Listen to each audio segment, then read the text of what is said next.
You can't have Dad's phone. I didn't do the countdown. Fuck it. We're live, baby. Oh, we're not. Oh, okay. Yeah, I don't want to watch you dance in person. I'm too tired. I'm too hungover to dance. You said you're too hungover to dance. I'm too hungover to dance today. I'm just like, let's get this over with. I just want to check it. We're good. We're live. All right. Yay. Y'all ready? Yep. Yeah.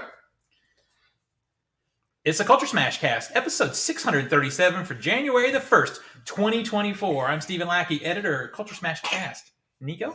Nicholas Qualls, contributor to Culture Smash cast. Tina? Tina Qualls, contributor to Culture Smash cast. Zach? Hello, I'm Zach. I watch movies. Do you? I know a few things. Nathan? Nathan Savino, contributor to Culture Smash cast. All right. Everybody here is a contributor except for me, I guess. I mean, you could be. You choose not to say it. Two of you guys are hungover. Nathan actually sounds pretty good considering how he sounded last night. Oh, I am struggling today, y'all. You struggling? I'm struggling hard today. You gave me a coffee just a few minutes ago. Okay. Nathan drunk called me last night at midnight. It was amazing. Did I? Yeah. Doing like that. We're going Did I? You sure did. I busted out the moonshine. So Did you say the moonshine? yeah. Oh.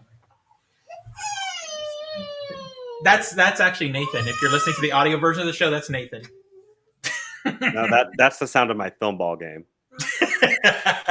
It's such a sadness. It is Dang. such a sadness. I could listen to that all day. That sad-ass film ball game. So join us every Wednesday night live on YouTube, Twitch, and Facebook starting at or around 7 p.m. CST. Follow us on your favorite platform and join the conversation because we do follow the comments. All right. So special thanks to Skinny Mixes for supporting the Culture Smash cast. Skinny Mixes are coffee and dessert syrups that are 0 sugar, 0 calorie, and 0 to 2 carbs. Head on over to skinnymixes.com and try some of their delicious syrups, such as the white chocolate, salted dark chocolate, salted caramel, and their variety of cocktail mixers they offer, including the margarita, which is my favorite. They have a whole variety of fruit-infused waters also. Use promo code CultureSmash for 15% discount on your order. We're all partaking in the mocha. Yep. Well, I was. I finished it too late. In the mocha. And I'm partaking in H2O. As you probably should. Good idea. Mm-hmm. So, honestly, I pretty much from the time that I woke up yep. and through like mid-dinner on Christmas Day, I was like always having a mimosa in my hand, and I actually handled it pretty well. So All right. I think I'm entering my wine mom era. You're entering the wine mom era? Yeah. Oh, God. Not the wine mom era. You hate to see it. You hate to see it. I'm such a basic bitch when it comes to wine. I only like the bubbly stuff. I'll drink a Prosecco. That's what it was. It was mimosa, so Yeah, that's Prosecco it. and orange juice. When you switch to red wine, that's when it's going to be a problematic. I had one sip of champagne last night, and it was just, and this is why I don't like wine or champagne. It's just so damn tart to me. Well, that's why you drink the bubbly stuff. It was bubbly. It That's was not that tart. champagne. You're such a little bitch. Yeah, this is why I stick to bourbon and rum and moonshine and vodka and soju. Soju. That's what Yeah. we should have had. Hell yeah. So what did you guys do for the New Year's Eve? Slush. Yeah. We stayed Slept. home. Yeah, I was watching it on TV. That's about it. Listening to the war zone that my neighborhood becomes with all the fireworks. There was a healthy amount of that in our area, too. Yeah. Pup was on trazodone. She was out, and yeah. I finished a book at like 8 o'clock last night, so that way I could say I've read 89 books this year. Damn. So I'm ending the year at 135 films in theater. I don't know how many I saw altogether because I don't keep track of what I watch. That's actually really good. I'm happy. I'm disappointed that I didn't hit the 150, but we did have a 6-month-long strike that cut the movies down by about 40%. Well, yeah, you'd have Dune 2. You would have a couple other films to add to that list for sure. Yeah. You probably would have hit it too. I think so too. And also, October ended up being a much busier month for me than I anticipated. I had people from TikTok here for over a week. Then I went out of town for a week. Half of October, I was counting on October buffering up my month because there were so many movies. No, dude, you got 7 films at the end of October, man. Yeah, and I saw those, but it wasn't enough. So guess what? We're starting fresh. We're going to do it this year. I did 69 films in the theater this year. You did that on purpose. Nice. No, I did not. It's not what you meant. Yeah. You know where they are? You know where they are, Ken? No. The bottom drawer. The bottom drawer under the microphone. I'm just tired of hearing you go. Yeah, there's stuff in there. You I find got something. So I know Dad's leaving you. we are doing in this stream. We are doing our best films of the year, and I'll be interested to hear Nico's take on this. But we can go ahead and start because I'm doing the same thing with the TikTok community, and one of the people is complaining. He's like, I don't do best of the calendar year. He does best of the year from Oscars to Oscars because he feels like by the end of the year he's missed a lot of movies. But the point of a top 10 though isn't to say these are the definitive best movies of the year. No, These it's are just the movies that best you movies enjoy. you saw Yeah. in that year, in that calendar. You know, it year. might be true that Zone of Interest comes out in 2 weeks, and that's great and all, but like, we didn't get to it. Well, and Zone of Interest will be a 2024 release. If you look at wide release, it's been limited, but that doesn't really count. It's been limited for almost a month. Yeah, I really want to see it, but it's a 2024 release. And it's more so, especially with our group, comparing the movies that we thought were interesting. And I love when we do this every year because like generally like I can kind of gauge that you and Zach are on the same, Tina and I get on kind of the same wavelength, but then I learn of movies that I didn't even think of or hear of. Yeah. Yeah. So, Or like movies that I'm on the fence on whether or not I would like to see them. mhm. And because you guys speak so highly or negatively about them, really influences, okay, yeah, I'll actually dedicate my precious time because right now my time is very much precious. I have hardly any to myself. And sit down and watch a movie. Yeah, it is good that you and Nico are able to like do shifts to be able to Yeah. go and see movies. Yeah. Although it's got to suck for you guys to not to see movies together. We saw Godzilla -1 together for date night because it was on her birthday weekend, so parents were in town. Oh, so you had So had a we built-in got- babysitter. Yeah, we That's got awesome. to see some. That's Did great. you take some? Okay. Yeah, spoilers that might be on lists.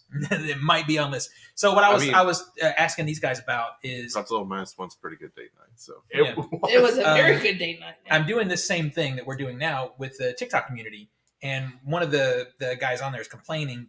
He's going to do it, but he's begrudgingly doing it because he does his top 10 from Oscars to Oscars because he feels like he hasn't seen everything. well, then Yeah. you just put an asterisk and say as of 1/1/2023, this list will be subject to change. Well, I don't even say that. My point to him is it's not about being the definitive best movies of the year. It's about being the best movies you saw in that calendar year. Yeah. I mean, that's my Exactly. opinion on it. Well, we always still we typically don't include movies that came out other years. We try to always shoot for ones that came out in 20. Well, but his point is he hasn't seen all the 2023 movies. Yeah. I'm like, who's going to see all of the 2023 movies? Who's going to see them all? Nobody. Somebody who does 150 movies a year. That's still not all of them. No, you're still missing a bunch. Yeah, there's no way. I mean, even if you like saw everything that came to theaters, guess what? You still missed out on like 150 films. I mean, at this point, when you see the best films of whatever best of the year, those kind of headlines to me are just clickbait. Because they're especially just when they come out like 2 weeks ago, yeah. and you're just like, "Year's not over, I asshole." mean, bitch. Well, but see, a lot of those guys got to see the movies early. Yeah, And so- it's Yeah. all subjective. Like it's all personal opinion. yeah, because Some Steven people and, Steven can be and Zach, wrong. you guys do like a lot of technical aspects on what goes into your list, whereas me and Nathan's like more so emotionally. Entertain- How does this make us feel? Were we entertained? Yes. We might have a shit Oh, movie boy. technically. We'll get into that but- a little later. Okay, that's actually a good transition because we always start these top tens with what is our criteria for choosing movies. So let's go around the table. We'll start with Nico. Walk around. What is your criteria for picking your top 10 this year? I went with I kind of in the middle of like what Tina was just talking about, technical excellence and also just how did I feel. Mhm. A lot of these movies resonated with me, if not the whole way through. Definitely elements of the film definitely touched me in a certain way. Mhm. It's all work appropriate. I really enjoyed. Yeah, all the movies that's on a my different list. top 10. Yeah, it's a list. different top 10. Ah, perfect. I enjoyed all the movies. I had a really good time. I recognize that, especially on the higher end, that there is a high technical quality to them. Mhm. Definitely on the lower end, there may be ones who's like this one I really enjoyed, but it's not the best example of cinema, but I still really enjoyed it. Mhm. Although I think all the movies on my list are good. Some of them, which may be parts of franchises, aren't the best examples of those franchises, but they are entertaining movies. Okay. Tina?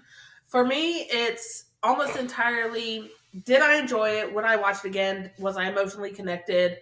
Did it, going into the movie, especially for like franchises or material that I am a fan of, did it satisfy that fangirl in me to where I was giddy? after the Spoiler movie? alert, I just know something that's on your list now. Yeah. Damn it. Yeah. My heart. Okay, go ahead. Sorry. But yeah, just that kind of thing. Okay. Like you said, especially my first one. It is not a well put together movie. Let me but clarify. For number 10. Yeah, first not the we will first go one. over. The first Yeah. one in the list. Yeah. Got it. it is not a well put. So There's would you lots say of it's a things guilty bad. pleasure? Oh, 100% it's a guilty pleasure. But if I'm adding it into like a holiday rotation or traditional, like I have to watch it this specific time of the year, or just continuously watching it over and over and over again, yeah, it's going to be in my top 10. Okay. No one That's asked Zach. you. Protesting my internal thoughts there. All right, Zach, what's your criteria? I mean, it's foundationally, it's the script. The script has to be there, but as well as that, you have to have the technical stuff to do it, like editing, pacing, direction, acting. But above all, do you want this on your shelf? Is this a catalog title that you would be happy to put on your shelf? Is this something you're going to recommend to friends? Is this something that you're going to rewatch in the future? And then, like, last is like, did it affect me? Which is a bonus, but it's not a prerequisite. Yeah, every year your number 10 is shit. Not this year. I actually don't have a guilty pleasure this year. Zach, you make no sense to me. No, I don't have. I didn't see. That's okay. a fair statement. Normally, every year, my number 10 slot is a film that is technically like it's bad, but I had a good, fun time with it, so I want to like throw a bone. It's almost my guilty pleasure spot. I don't have that this year. I did not see a film that I was like, this is trash. I love it. There's no Malignant this year. There's no A Cure for Wellness. There's none of The Dead Must Die. A Cure for Wellness. No, fuck that movie. Fuck that fucking movie. It's Cure for fucking Wellness. Fuck That you was for still my favorite troll. It's such a Fuck you fucking for that. disaster of a film. I just But love it's that so pretty. the and it's fact that I kept going on with it, and you stormed out of the room. It's my favorite troll I've ever I done. hate that fucking movie. so delicious. So I guess my my criteria is kind of somewhere in between you guys, except for one thing, because my whole platform on social media has been to advocate for theatrical screenings. So I'm not even looking at anything that didn't show in the theater. I forgot one thing. Innovation. Oh. You'll see that this year. Yeah. So I saw some good movies not in theater, but they're not eligible for my list. That's just the way it is for Nice me. for you to steal that from me. My list is the same. I have always been that way, though. You've had stuff. The only time that it's different for me is if it's a documentary, And it was the year 2020. yeah, and it was the year 2020. But you can't put that kind of criteria in documentaries because most of them don't make it to the theater. So that's the only time I cut it slack. But when you see 135 films in theaters, surely you can pick 10 amazing movies from that. If you can't, it's a failure. It's a bad year. It's a failure of Hollywood and the indie scene. Because all right. We have a Oppenheimer situation in for pants. Oh, there's an Oppenheimer There's a that bomb. just happened. A bomb went off. So for me, then it starts with story, same as what you said. Then, though, my order is a little different than yours because it starts with story. Would you say story or script? Story and script is one and the same to me. Would you say that Event Horizon is a good story with a bad script? No. Okay. Not really. Okay. Mm-mm. But I would say the script has to be good to properly portray the story. You can't have one without the other, honestly. You could have a good idea, but it's not a story if it's not well written in the script. For me. Gotcha. So I start with story. Now, I go second to that. Did it affect me? I know you had that toward the end of your list. It's second for me. Is the story good? And then second, did it impact me in a visceral way? Because if it did, that's awesome because I am so fucking jaded, especially when it comes to like horror. Oh and, yeah, like, love. when it can finally pierce that like iron flesh that you have, it's a wonderful It feeling. means a lot. So story, then did it affect me? And then only that point do I get into the technical. And even then, if 1 and 2 are very, very solid and good, the technical can be shit. And it'll still make my list. right? But if 1 and 2 are solid and the technical is good, then it gets higher in my list. It pushes it up further. And sometimes that's the only way I can determine my order, is because I have 2 movies, let's say, that are both good scripts, they're well acted, and they both impacted me. Which one do I put at number 2 and number 3? Well, then I have to start looking at the technical and let that help me determine what the order is going. I mean, there's also an element you go with your gut. Yeah. You know, I mean, you can just look at something and go, that's right. And you said innovation. For me, it's originality is what I call it. We had a couple films this year that because you could hit innovation. If you're talking about straight up innovation, then fucking Avatar should be on your list. But it was movie. The year it came out. Ugh. It was. I don't think it was on my top. Well, you know what? Maybe it was because I had such a good 3D experience with that movie, so it might have been in my top 10. That year. that theater experience of when Avatar came out was groundbreaking for its time. It still holds up. Even last year, they re-released it, and the theater experience was just fucking the theater experience is great. It just did not translate well at home. No, it doesn't at all. Well, because you settle in, you're not looking at that cool 3D, and you start thinking more about the story, and you're like, oh. Hey, there was nothing wrong with that story. Shut your butt. It's generic. I mean, you could watch Ferngully instead. Fuck you, it's not Ferngully. There is no, like, toxic smoke attacking and cutting. Like, fuck you with that. That's not Triggered. This is the first trigger of the day. Expect many more. Fucking Dances with Wolves is closer, at least. Man, it's so funny you say Dances with Wolves, because I do these streams on TikTok where it's literally just me giving 0 out of 5 ratings on movies, and people keep getting pissed at me because I give Dances with Wolves a 3 out of 5. Which cut? It doesn't matter to me which cut, because I have to look at it with my current eyes, and the fact that Mary McDonald is casted the way she is just takes a fucking point right away from the movie. Because I do not like eyesight sucks. No, it's a fucking problem. I do not like the director's cut of that movie. The director's cut is way too so long. It's way too long. That 3-hour cut is there. It is. It's right there. It is perfect. All right, so bomb averted. So I guess we can get started because it's going to take a minute. What about my criteria, you bitch? Oh shit, go. Yeah, go. Well, I'm easy. I'm always easy. The only We're difference talking about sexuals. The only difference between this year's list and previous years, usually I throw in like a Netflix or a Hulu or something I've seen off there, or wait till it comes out on streaming. Every movie on my top 10 I actually saw in theaters. So so you're like me and Zach this year. Look at you. I really challenged myself, and Armando and I, that's one of our new things, is going to a movie at least once a week.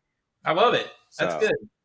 Yeah. So but how do you determine what makes your list and what doesn't? What's that? I got to be entertained, something that I know that I will watch again, or I want to own, or at least add to my queue on my streaming networks. Mm-hmm. My top 10 this year, y'all are probably going to give me a lot of shit, but it's so it's like every year. Yeah. Nothing has changed. Yeah, it's like every year. Yeah. All right. Well, then I guess we should begin. We'll just work our way around. We'll start here with Nico. All right. My number 10 movie is a Japanese film called Shin Kamen Rider. It is... I don't even know if I can Your daughter says you have shit taste. Yeah. She's wanting you. Sorry. Okay. Shin Kamen Rider is a reimagining of the classic Kamen Rider franchise, which is a Japanese live-action superhero show. Think of like Power Rangers, Super Sentai stuff. Got it. The movie is written and directed by Hideaki Anno, who's the guy who did Evangelion. It's a violent and it's not family friendly. It's not family friendly. Retelling of the original Kamen Rider story that came out in the 70s. It's just a lot of fun. It's one that really hit my love of Japanese superheroes in a really cool, fun action way. So this is like super violent Power Rangers. Yes. Yeah. So makes sense. Now the franchise, Kamen Rider, the franchise, is a kid show. Like it is basically taking like what if we did Power Rangers as an adult, like violent franchise, and made a movie of that. It's a nostalgia grab for adults who grew up with the franchise.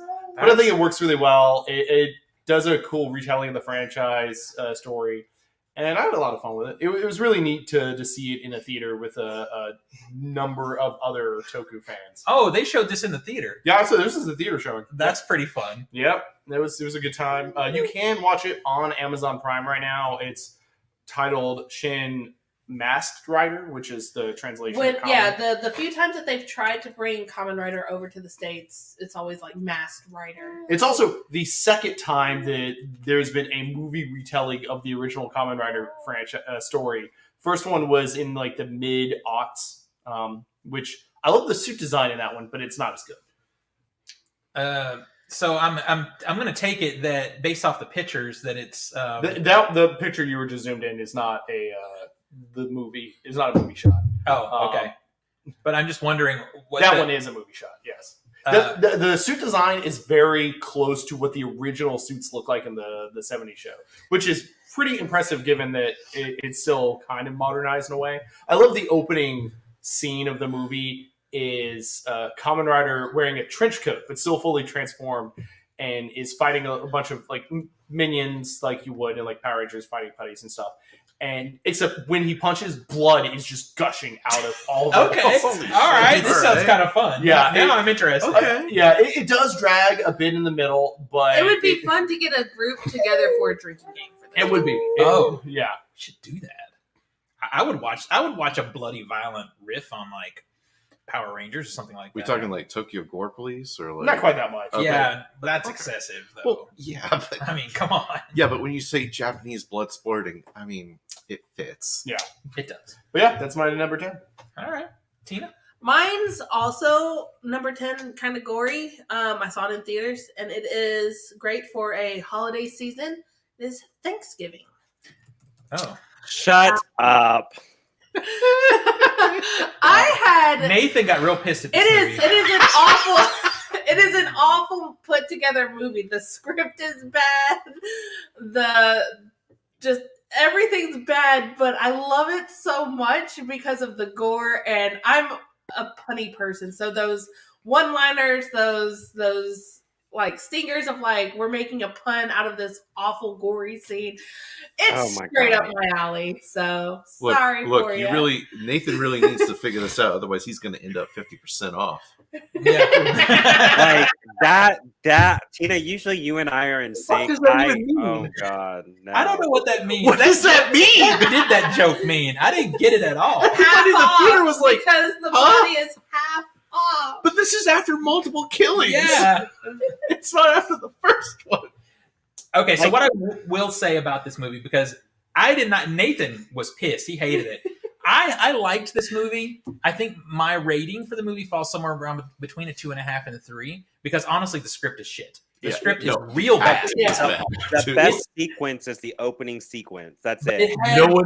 No one argues with that. And that's why Absolutely. it's a 2.5, at least 2.5 out of 5 for me, because that opening 20 minutes was immaculate. Yeah. But the thing is, it is going in my holiday. I'm going to watch this every Thanksgiving. I am too.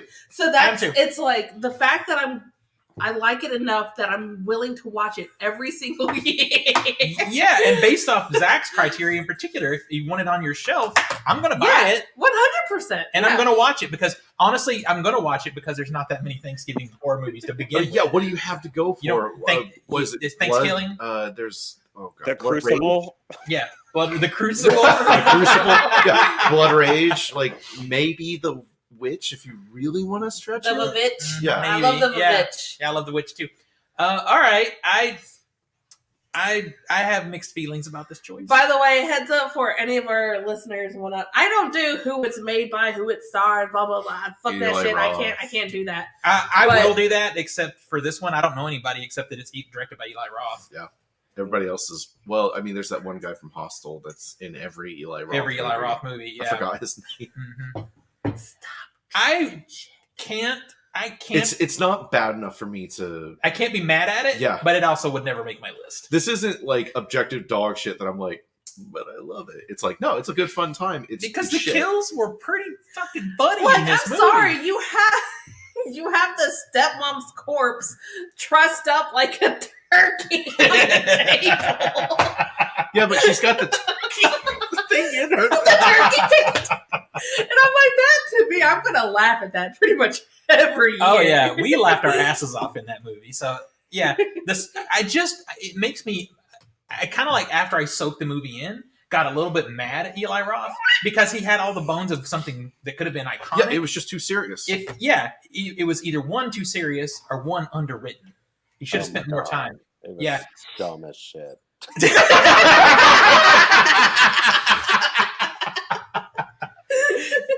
Man, I think we're off to a great start. Yeah.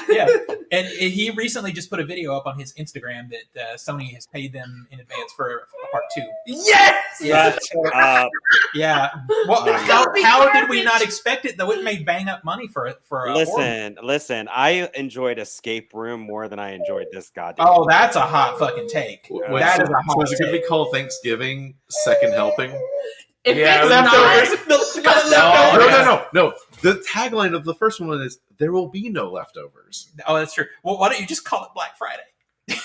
Like, why don't you just call it Black yeah. Friday? That would be amazing. Yeah. But he actually said he had the audacity in his video post to say, yeah, me and I can't remember the guy who co-wrote with him. He said, we're taking a year off so that we can really do a good job on this next script. And I'm like, bitch, why didn't you do a good job on the first script? The sad part is there were some good actors in the movie. Were there? There were. Yeah. I didn't know anybody. I didn't see it. The killer. During those scenes. The killer. The killer is actually. Yeah. The killer is actually was on Grey's Anatomy. The first. Oh, you told me that. That's right. I love the killer's melted mask variation. Like, that was fantastic. They should have just kept that. He actually said that in his video post. He was comparing the two and asking which one people liked. I think you're done. The melted one's great. The melted one's great, but since it's such a common mask for that particular town, it's easy to just have a new one.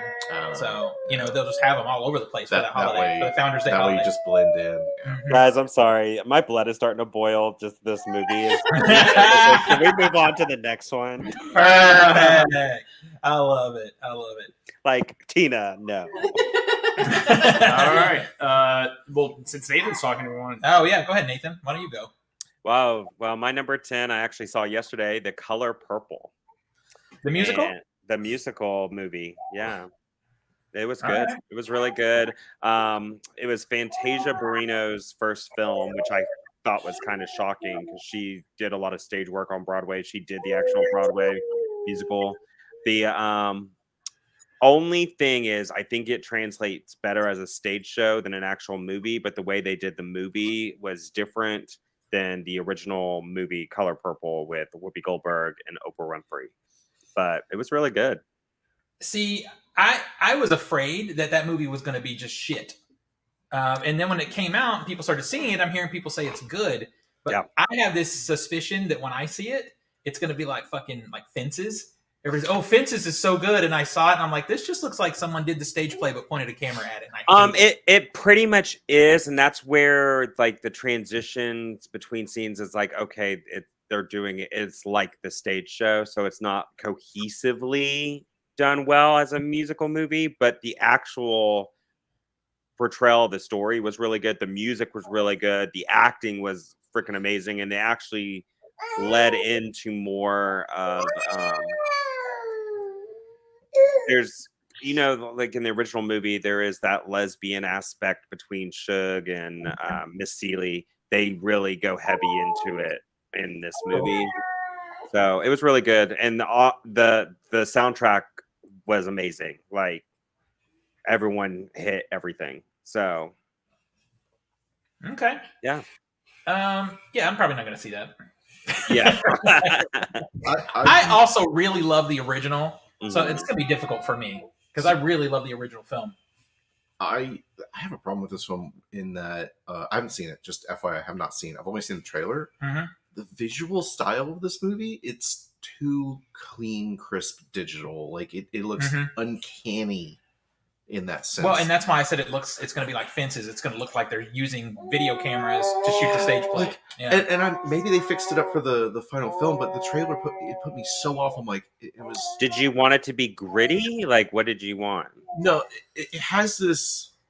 There's like when you go super clean, no grain, the image is literally perfect, you go into this uncanny valley of, like, when you look at an image, you're like, something's wrong, something's off here. Well, it gets that sort of soap opera TV kind of look, and it looks cheap. It actually, the nicer image can look cheaper. Yeah. And I actually think, in the end of the day, it is cheaper to do, because I don't think it's grain that you're looking for. I think it's what we just saw. We just saw another movie yesterday. Zach and I went and saw American Fiction. Mhm. And something just off in about case, that too. well, I'm going to tell you. I'm going to tell you exactly what it is. It's the lighting. It's not even grainy image. It's not filmically lit. Like, everybody's perfectly lit. You can see everything. They're lit from overhead. It's like a TV show. I don't think I think the theater experience was wonderful. Like, it looked so good. Yeah. I think it looks so good in theaters. I can't speak because obviously it just came out. Yeah. How it's going to look on TV, I can see how like the trailers could come off that way, but in the theater, it was gorgeous. Like, see, that's the only thing I can go off of is seeing the trailer in the theater. I was just like, something's off. Also, though, per our initial discussion, though, if I were to see it and the content was so good, I would just let it slide. You're probably not going to see it because it's a musical. And You're probably right. You're probably right. And I see this thing that's happening right now. I've been seeing a lot of commentary about it, where Hollywood, now they didn't do this with Color Purple, but the new trend is to put out musicals, but in the marketing, don't show anybody singing.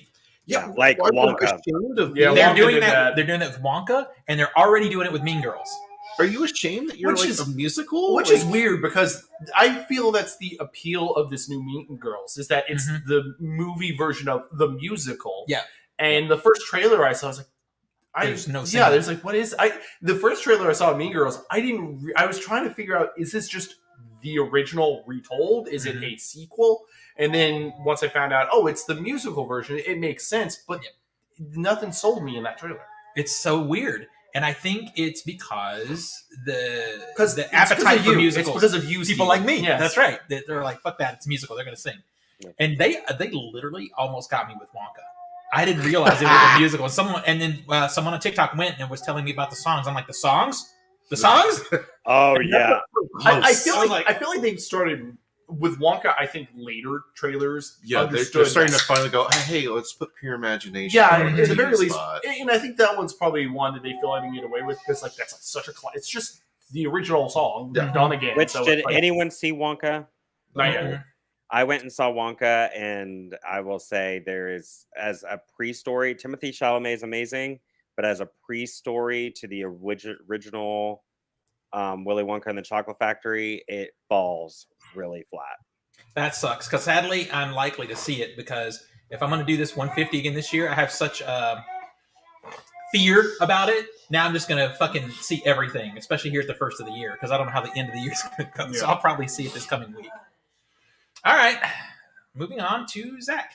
All right, I just want to give a quick shout out to. Well, save your honorable mentions till the end in case they're on somebody's list. Okay. Yeah, it's one. Well, it might be on somebody's list. Okay. Well, anyway. So after number ones, we'll talk about any honorable mentions people might have. So my number 10 is a film that was never on my kind of radar, and it was something that you just hear too many people, scream about. And you're like, all right, fine, I'll check it out. My number 10 is Anatomy of a Fall. I'm so mad I didn't get to see this. Winner of Palme d'Or this year at Cannes. This is a film that I went in completely cold. I had a double shot that day of just pure cold. I don't know what it's about, but hey, everybody's raving about it. And another film will be on the same list that same day. But this is about a wife who has a son, and all of a sudden her husband, they find that he fell out a window and is now dead on the lawn. Did she do it? Okay. So it's essentially a court case. Yeah, that's what I've heard. Is kind of like a procedural. It's a procedural court case, but it was something that I haven't experienced in a long time, which is essentially like the first 30 minutes I felt was like really slow, which is why it's number 10. Yeah, And I'm a then- little surprised this is on your list because you told me afterwards that you liked the movie, It's aged like really but well you in kept my saying to me, head. "Man, you better drink some coffee going into it because it's real slow." It's aged so well in my head where I'm like, I can't stop thinking about this one. But the last 2 hours, I swear, were 5 minutes, and I don't know how they did that. And it was just riveting from start to finish. I would love to hear y'all's opinion on it, but hey, it looks like I'm the only one that actually saw it. This Well, is yeah, that's the problem I'd say 25% English, 75% French. because it left the Belcourt kind of quick, and I just couldn't get there. Yeah, it did look like an interesting movie. Although you're right, the slowness of it, you like that slow burn feel. You can tell that from the trailer. Mhm. It's just getting to the court, and once that starts, it's like that. Mhm. It's just something that has not yet left my head, and I keep thinking about it from time to time, which is why it bumped my previous number 10 to number 11. It gave it that little extra boost. It's like, man, I need to watch this again. Like, I really, really So liked it. on that, did anybody rewatch anything? To Yes. No, I did not. I did. I had to. rewatched 1, 2, 3, 4, 5, 6 films of my 10. I have. Okay, I did not rewatch like Happy New Year. to prep this list. Rewatch any movies. I have rewatched movies on this list, but just able to go back and rewatch it. Actually, I've only rewatched one movie on my list, so. In the chat, Happy New Year from Avocado Antics 94. Hey, what's up, Anna? It's my friend Anna from TikTok. I did. I only watched 3, but I had to rewatch my top 3. I could not rewatch one of my top 3 I found ways to because I'm not paying $25 yeah, no, I'm not to either. rent something to rewatch it. I found I will ways pay $25 for a 4K, but I'm not to rent. Yeah, Fuck off. I had to find some ways to make it happen. But yeah, I had to because I was trying to figure it out, and I'm still unsure about it. But I'll show you my number 10. Let's see. Let me share the screen. My number 10 is Ennis, Maine. I don't know if this is going to end up on Zach's list or not, What but is this? Ennis, Maine? Ennis Men. Yeah. This is something we saw early in the year. Yeah, this was a mindfuck of a movie. And I love the fact that every year we're starting to get at least one movie that is so divisive. You're either going to love this movie, you're going to hate it. This is this year's Skinamarink. No, Although I will... this year's Skinamarink is Skinamarink. Well, anyway, depends on when you saw it. I think Ennis, Maine has a more cohesive story, but only by a little. Ennis, Maine basically tells a story of a woman who is on a secluded island to monitor a rare flower. And it shows her daily life. Her job is to go out. She does the things she has to do to maintain the island, and then she goes and she checks on this flower every day. And the monotonous nature of her daily life starts to take a toll on her psychologically. Mm-hmm. And then weird shit starts to happen to her on this island, and you start trying to figure out, is this the real thing that's happening to her, or is this something in her mind because she's been by herself for so long and isolated for so long? The movie's set in the 70s, and it's brilliantly set in the 70s. It feels it's like shot a with an old 70s. Bolex camera on 16, and it was shot during pandemic. So it's literally two actors, mostly one. Toward the end, there's a few more, but it's like scant. Most of it is just her. And this is the kind of movie you either are going to sit and soak into and let it wash over you, or you're going to be pissed. Nathan would hate this movie. Yeah, Nathan would absolutely shit Nathan would himself be in anger. pissed, yeah. But it's beautiful to look at. The score is anxiety-inducing in a real subtle way. Like it starts and you're like, oh, okay, whatever. But then it just, like as it continues, it just starts to build up in your mind. Man, we really did do a double feature of like Fever Dream Nightmare that night with Ennis Men and then the Garbage Pail Kids. The Garbage Pail Kids, yeah. But this is a movie that it just kept coming back into my mind, like certain scenes of it. And I need to own this movie. I need this movie on my shelf. I need to be able to put it in. Like, this kind of movie I would put it on the big screen here while I'm working and just kind of have it to watch, like have it playing. Oh God. If you're having a Halloween party and you're back here drinking, just have that shit going. And it would start to grab people and you'd be like, what am I looking at? You're like, what the hell is What happening? is it? Yeah. I mean, it starts to get pretty twisted, but it takes an hour. It's a 90-minute movie. Yeah, the last 30 minutes is when shit gets wild. Settle in. Mm-hmm. But Sounds like a 12 hours of terror. No, I would never. This is called people falling asleep. Yeah. But I love it. It's just beautiful to look at, and like I said, it's an interesting experience, and that's one thing that I do cherish is going to the movies and having a different experience. And there's not been another movie like this one this year. Yeah, 9 p.m. would be the latest I would put this on. Yeah, exactly. All right, so we're back around. Let's All go right. to number 9. My number 9 is another. It's a ridiculously fun movie that didn't have any right to be. It is Teenage Mutant Ninja Turtles: Mutant Mayhem. It is the latest in the another kids franchise movie. I just realized. I'm seeing a theme. But unlike the other one, which is like a very mature take, this is the concept of this movie is basically, what if we did the Ninja Turtles as actual teenagers? And it works so well. Like they are actually voiced by teenagers, voiced by kids. The turtles act like kids. It's a very youthful feeling movie. I think they come across really well in a fresh, original way that we're not used to seeing, even though still being recognizably the Teenage Mutant Ninja Turtles that we've lived with for almost 40 years now. So I thought it was a really cool take. It was a lot of fun. This was done by Seth Rogen, right? Seth Rogen was in I forget the other guy, but his producing partner produced it. He is one of the voices. I think he is Bebop, and John Cena is Rocksteady, or vice versa.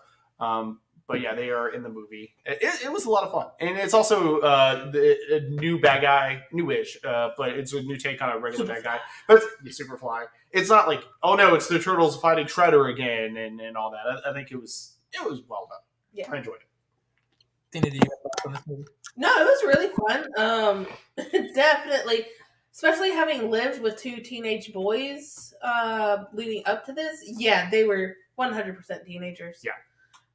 So yeah, it was a fun telling. This is one of those weird moments that I hate, but like everybody that saw this movie was all about it and liking it and stuff. And I went to the theater and saw it, and I just kind of zoned out. I didn't think it was very good, and I just felt like so out of the queue, I guess, because everybody that I know saw it, liked it. I was like, I didn't see it.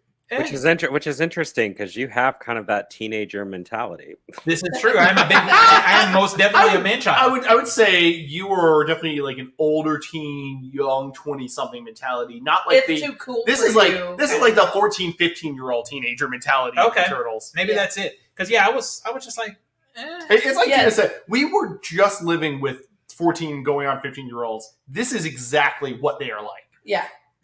Minus the ninja skills. Nice. Thank God. Thank God. Thank God. No one needs that. God.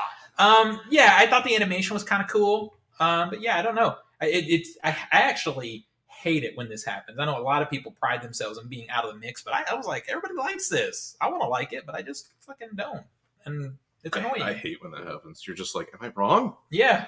I No, feel like I'm wrong. it's the children who are wrong.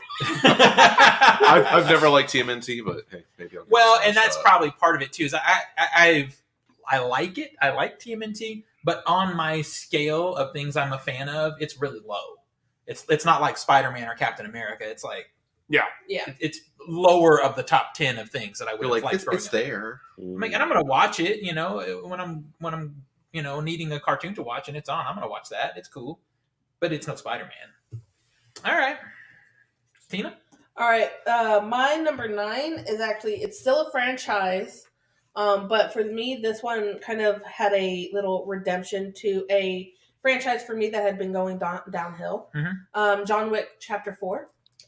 I loved the action sequences. I liked where they went with the story, especially since 3 was just all over the place and messy. This one was messy, but not as messy. And Zach's over here cackling and fuck you, No, Zach. no.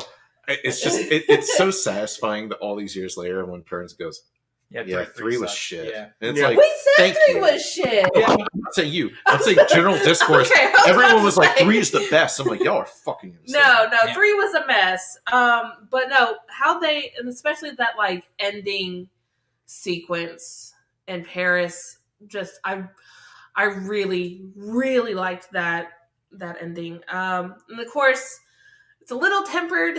The reason why it's 9 is it's tempered because I know that they're going into the movie. I know that there's going to be another one, so kind of took away the edge, the suspense of like, oh my god, is John Wick gonna die? Just own it. Just kill him. Yeah, just kill him already. And have John Wick 5 be the dog.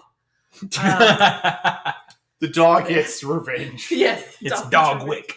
But yeah, He digs up John Wick's corpse. again, it's one Lightning where the strikes it, we're script back was again. kind of a mess. Not near as messy as the previous film, but I enjoyed it enough that to me it actually redeemed the franchise enough to where I'm going to watch number 5. So Anybody have any commentary on this? When Martin Scorsese says Marvel films are like roller coasters, I would say John Wick 4 is like a roller coaster. I had fun when I was writing it, but as soon as I'm off of it, I'm like, meh. yeah, I mean, it was fun. Well, you remember coming out of it. Everybody's like, oh, that was a fun ride. You remember what Steven said? I was fucking pissed. I hated it. I hated the movie. I hated it. No, it's cool. Look, it's video game now. Yeah, I'm like, this is a video game cutscene with 0 stakes. I hate it.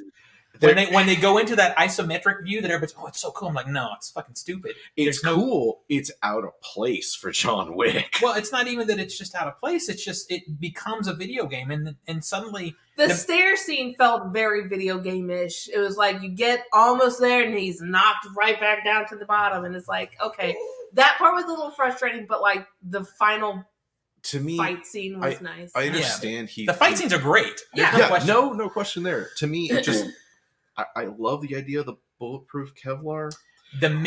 My opinion is the minute they introduced that bulletproof jacket, that was the end of the franchise. Yeah. Yeah, Because all of a sudden there became no stakes. And the thing that I loved about the first John Wick is it was ridiculous and over the top, but it straddled the line And enough where you felt like someone could get hurt or killed. Yeah, the first one, if John Wick got hurt, John Wick got hurt. Like, there needed to be bigger consequences by like, okay, this will stop you from getting killed, but you're gonna break ribs. Yeah. yeah. Something. And also, this material, we only have enough for you or maybe one other person or something like that. Where when everybody fucking has it, it's like, But can I just say the follow through on the character arc that is John Wick, on him at first not liking dogs in the first one to getting the dog liking him, Mhm. and sticking through with liking dogs and protecting dogs at all costs when he protects the other person's dog. Yeah. Like, there you go. That's my John Wick Well, right there. It's protector of doggos. Tina's got a soft spot for the dog owners too. Yeah. Nico, you have any commentary on this movie? I haven't seen it yet. She saw it without me. Yeah. That was when the Nico's watching the baby while Tina sees the movie thing. All right. Which is we did equal of that. I did more. I did more of the going to see the movie bit, but that's Yeah, because I activated my AMC Earlier. Stubs. Yeah. earlier. Yeah. Yeah. What about you, Nathan? Did you see it? No. Okay. Yeah, it just like I think it infuriates me more because when you start asking me about what's a near perfect action movie, I go Speed, I go Point Break, I go Lethal Weapon 2, and I go John Wick. Notice how It's right three of there. those four Have Keanu Reeves in it, right? And I go John Wick. what? No Mad Max Fury Road? It's a different kind of movie. Okay, It's a different kind. Okay. That's a Okay. science fiction No, it's kind of it's dystopian thing. it's okay. Yeah.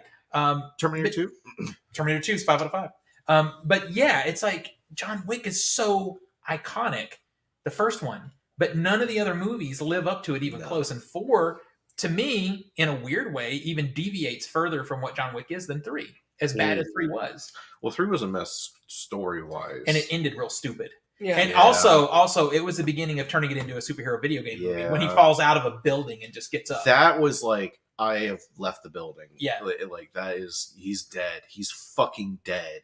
Yeah. Show him dead. This is another situation where I was left out in the cold on this one because everybody loves that movie. But I feel differently.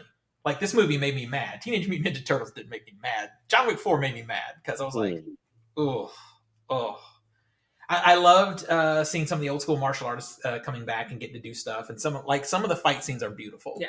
For sure. It's also still too long. It's too long. still It too is. long. It is a very long movie. It is an unnecessarily long movie. Yeah.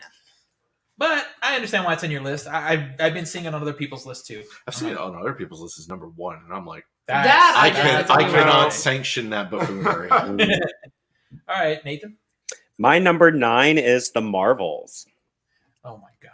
I loved this movie. I have a feeling this is the only time we're going to be talking about this movie.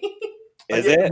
Yeah, it's not on mine. I doubt it's on Steven or Zach's. It's not. Listen, I loved this It's not on movie. Tina's? It was a strong female-led superhero movie, and the kitty scenes, and oh my god, I love this movie. They made Captain Marvel pretty much a Disney princess, and I was like living for it.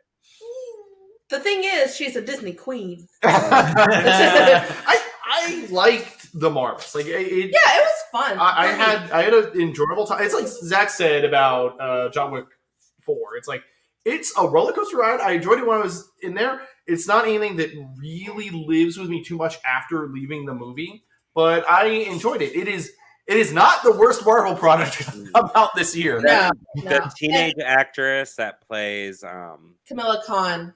Yeah. Emma Villani. 100%. Yeah, stole it the was show. great. loved it because I watched the Disney Plus series and it was amazing, and I thought she did a wonderful job in this movie, and she carried very well throughout. I And her think The family. fact that they're giving us a hint on, or not a hint, but a sneak peek of like, yes, we are bringing in Young Avengers.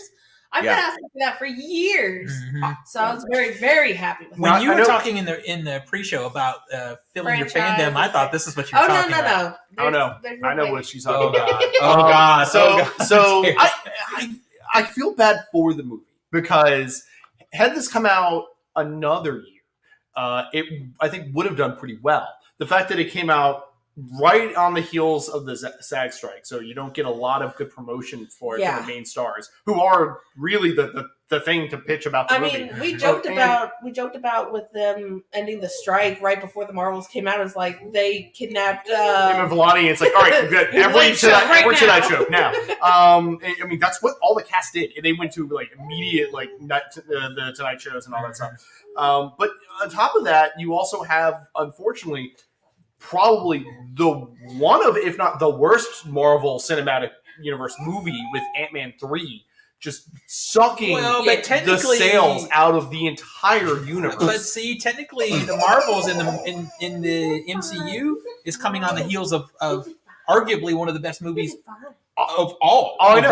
them. Like, Guardians 3. Guardians 3 was great, but I think Guardians 3 was great, but it's not surprisingly great. Yeah. Ant-Man 3's level of Badness, awfulness yeah. was kind of shocking. was kind of more shocking than what was no expected. Man. So I No, do man. think that is a surprising thing, and also just You're tired. the fatigue of I know. Marvel middling, fatigue. not just Marvel. DC's have the same thing too. DC does Um, have the same thing. Yeah.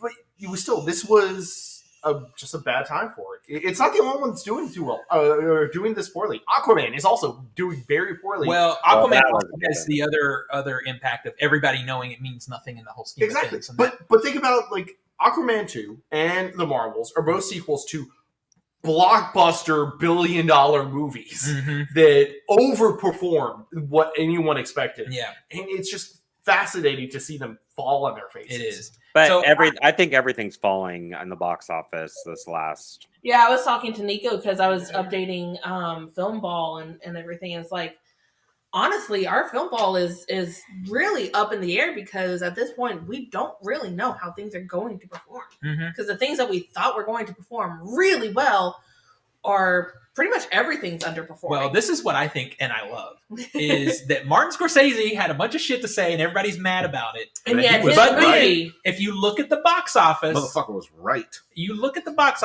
his movie did not do well. It did well for a 3.5 It hour did okay. R-rated film. Yeah, Yes. for what it was, it did okay. But to his point, what did well? Unique new franchises. Yeah.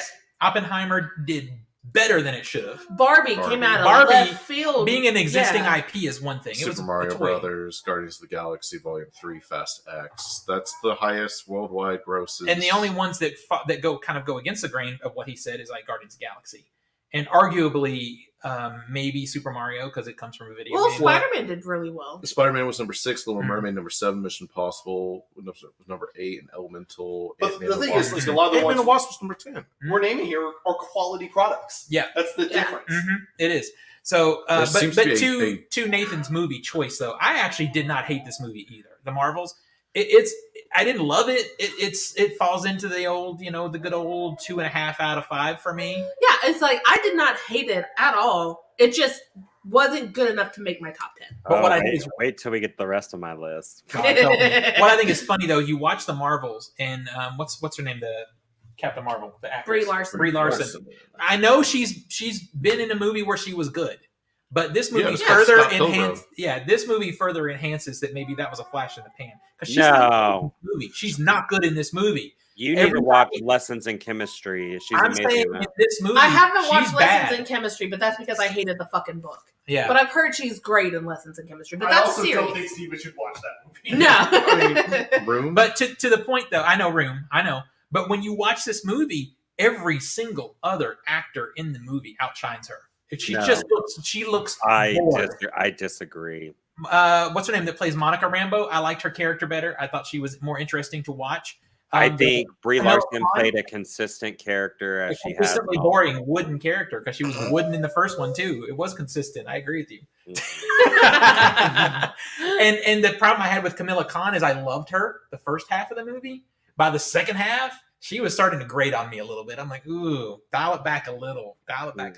I will say one thing. If you met, like, if you were in the Marvel Universe and you had a chance to team up with Captain America, you cannot tell me that you wouldn't be freaking out the entire time. I would. Well, no, because Captain America Would be is- my version. Yeah, I would. But at the same time, if we've got real stakes and I'm a teenager and I'm in space and there's fucking floating monster kitty cats everywhere, I think I'd be freaking about other stuff.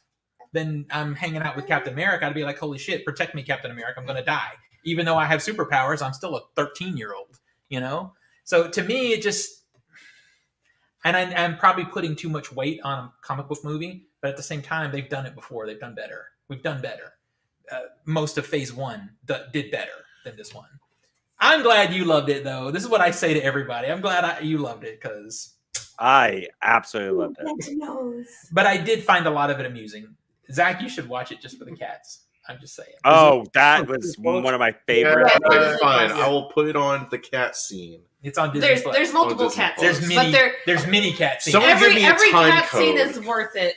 Someone Yeah. give me a time code because I'm not. I'm sure you can find it. Yeah, I'm Although- sure there's a time code cheat sheet. There's a of good all amount the- of CGI cats too, which is kind of like Boo. it's not really cats. But No. all right, fine, Nathan, fucking fine.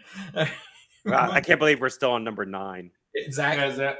Well, let's just get these big ones out of the way here real quick. I'm going to ruffle some feathers with it being at number 9. I have The Holdovers.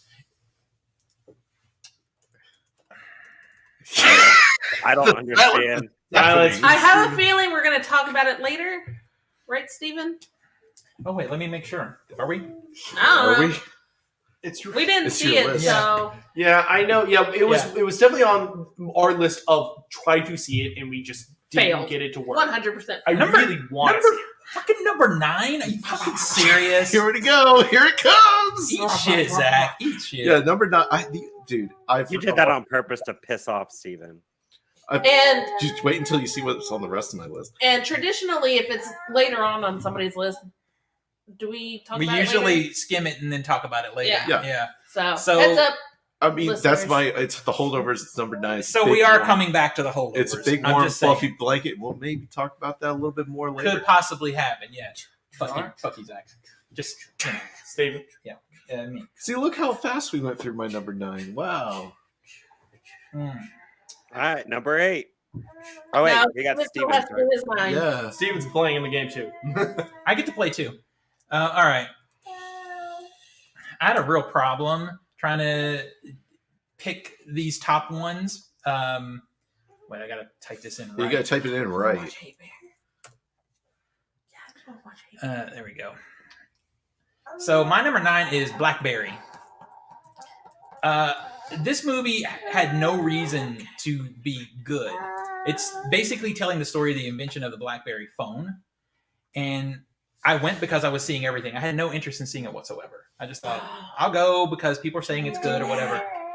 This is the uncut gems of tech movies. It is almost a suspense thriller. And it's anxiety-inducing. These are things I was not ready for.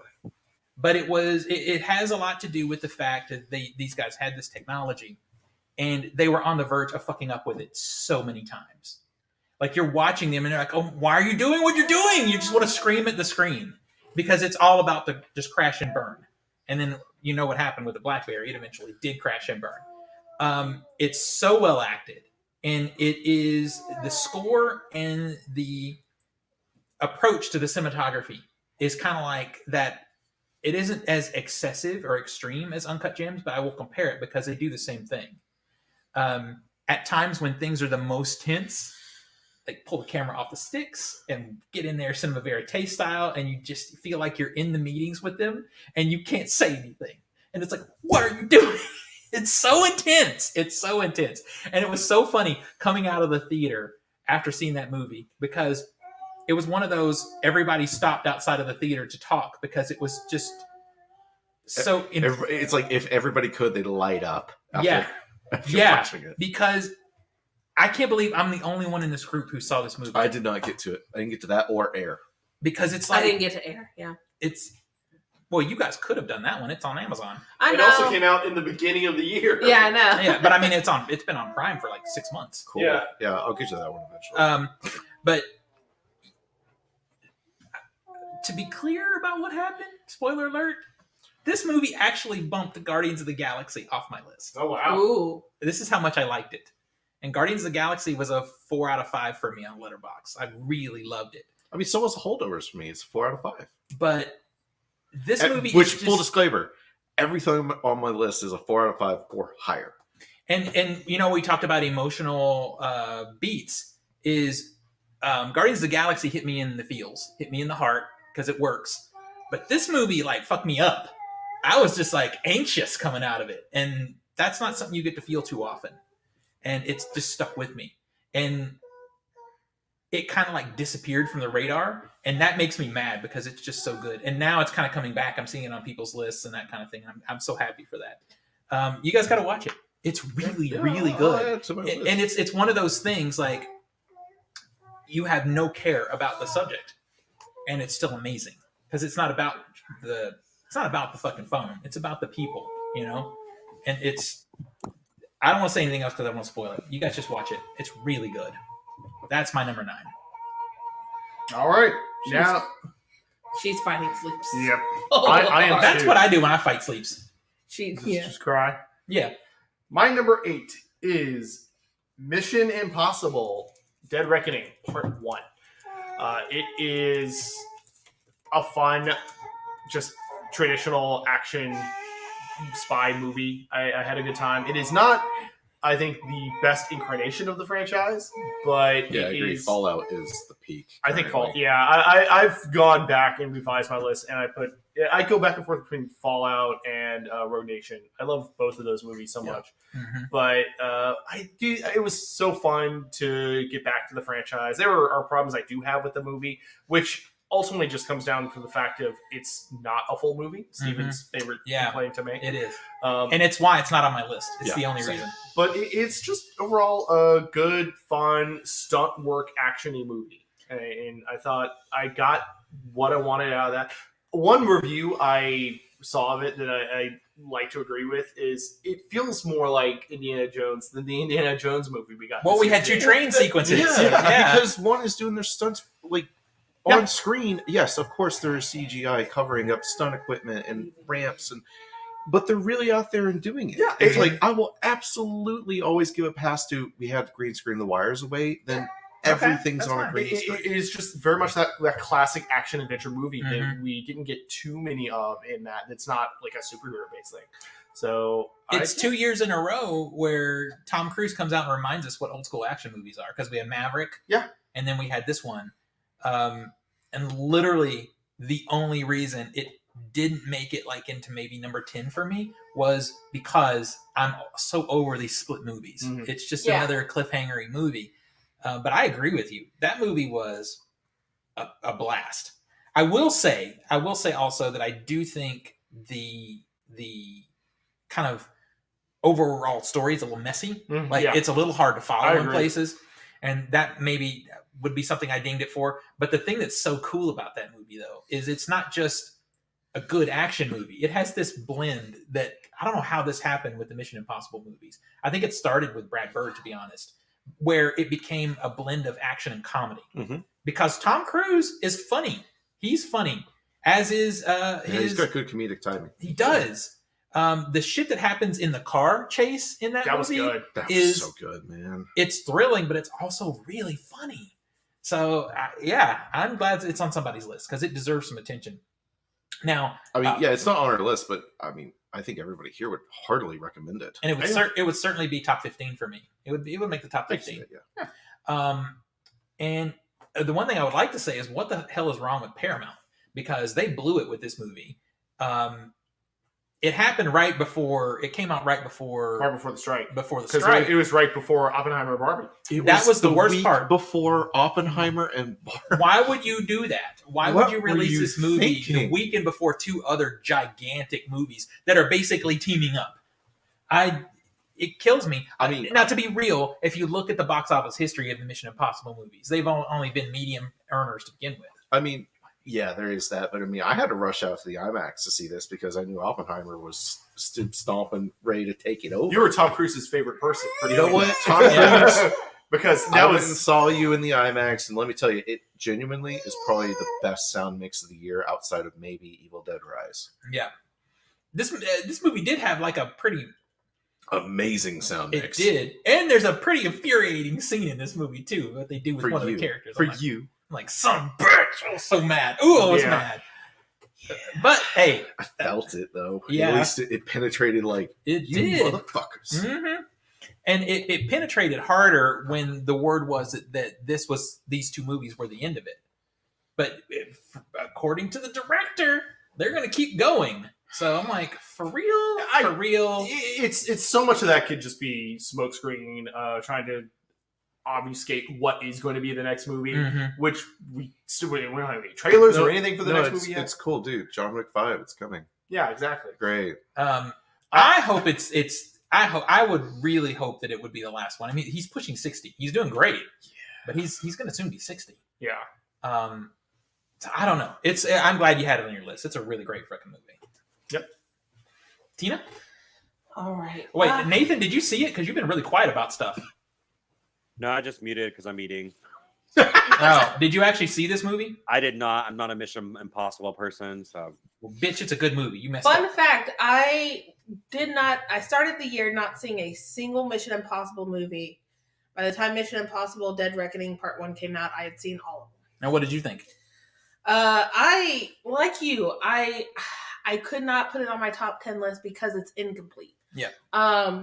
I need that final resolution, even if it's just a semi-resolution. Mhm. Can we make a pact now to where if part 2 comes out and it's so good, can we just lop them in together like you do with the Lord of the Rings? Exactly. Yeah, And yeah, like I'm yeah. going to end up doing with the Dune movies.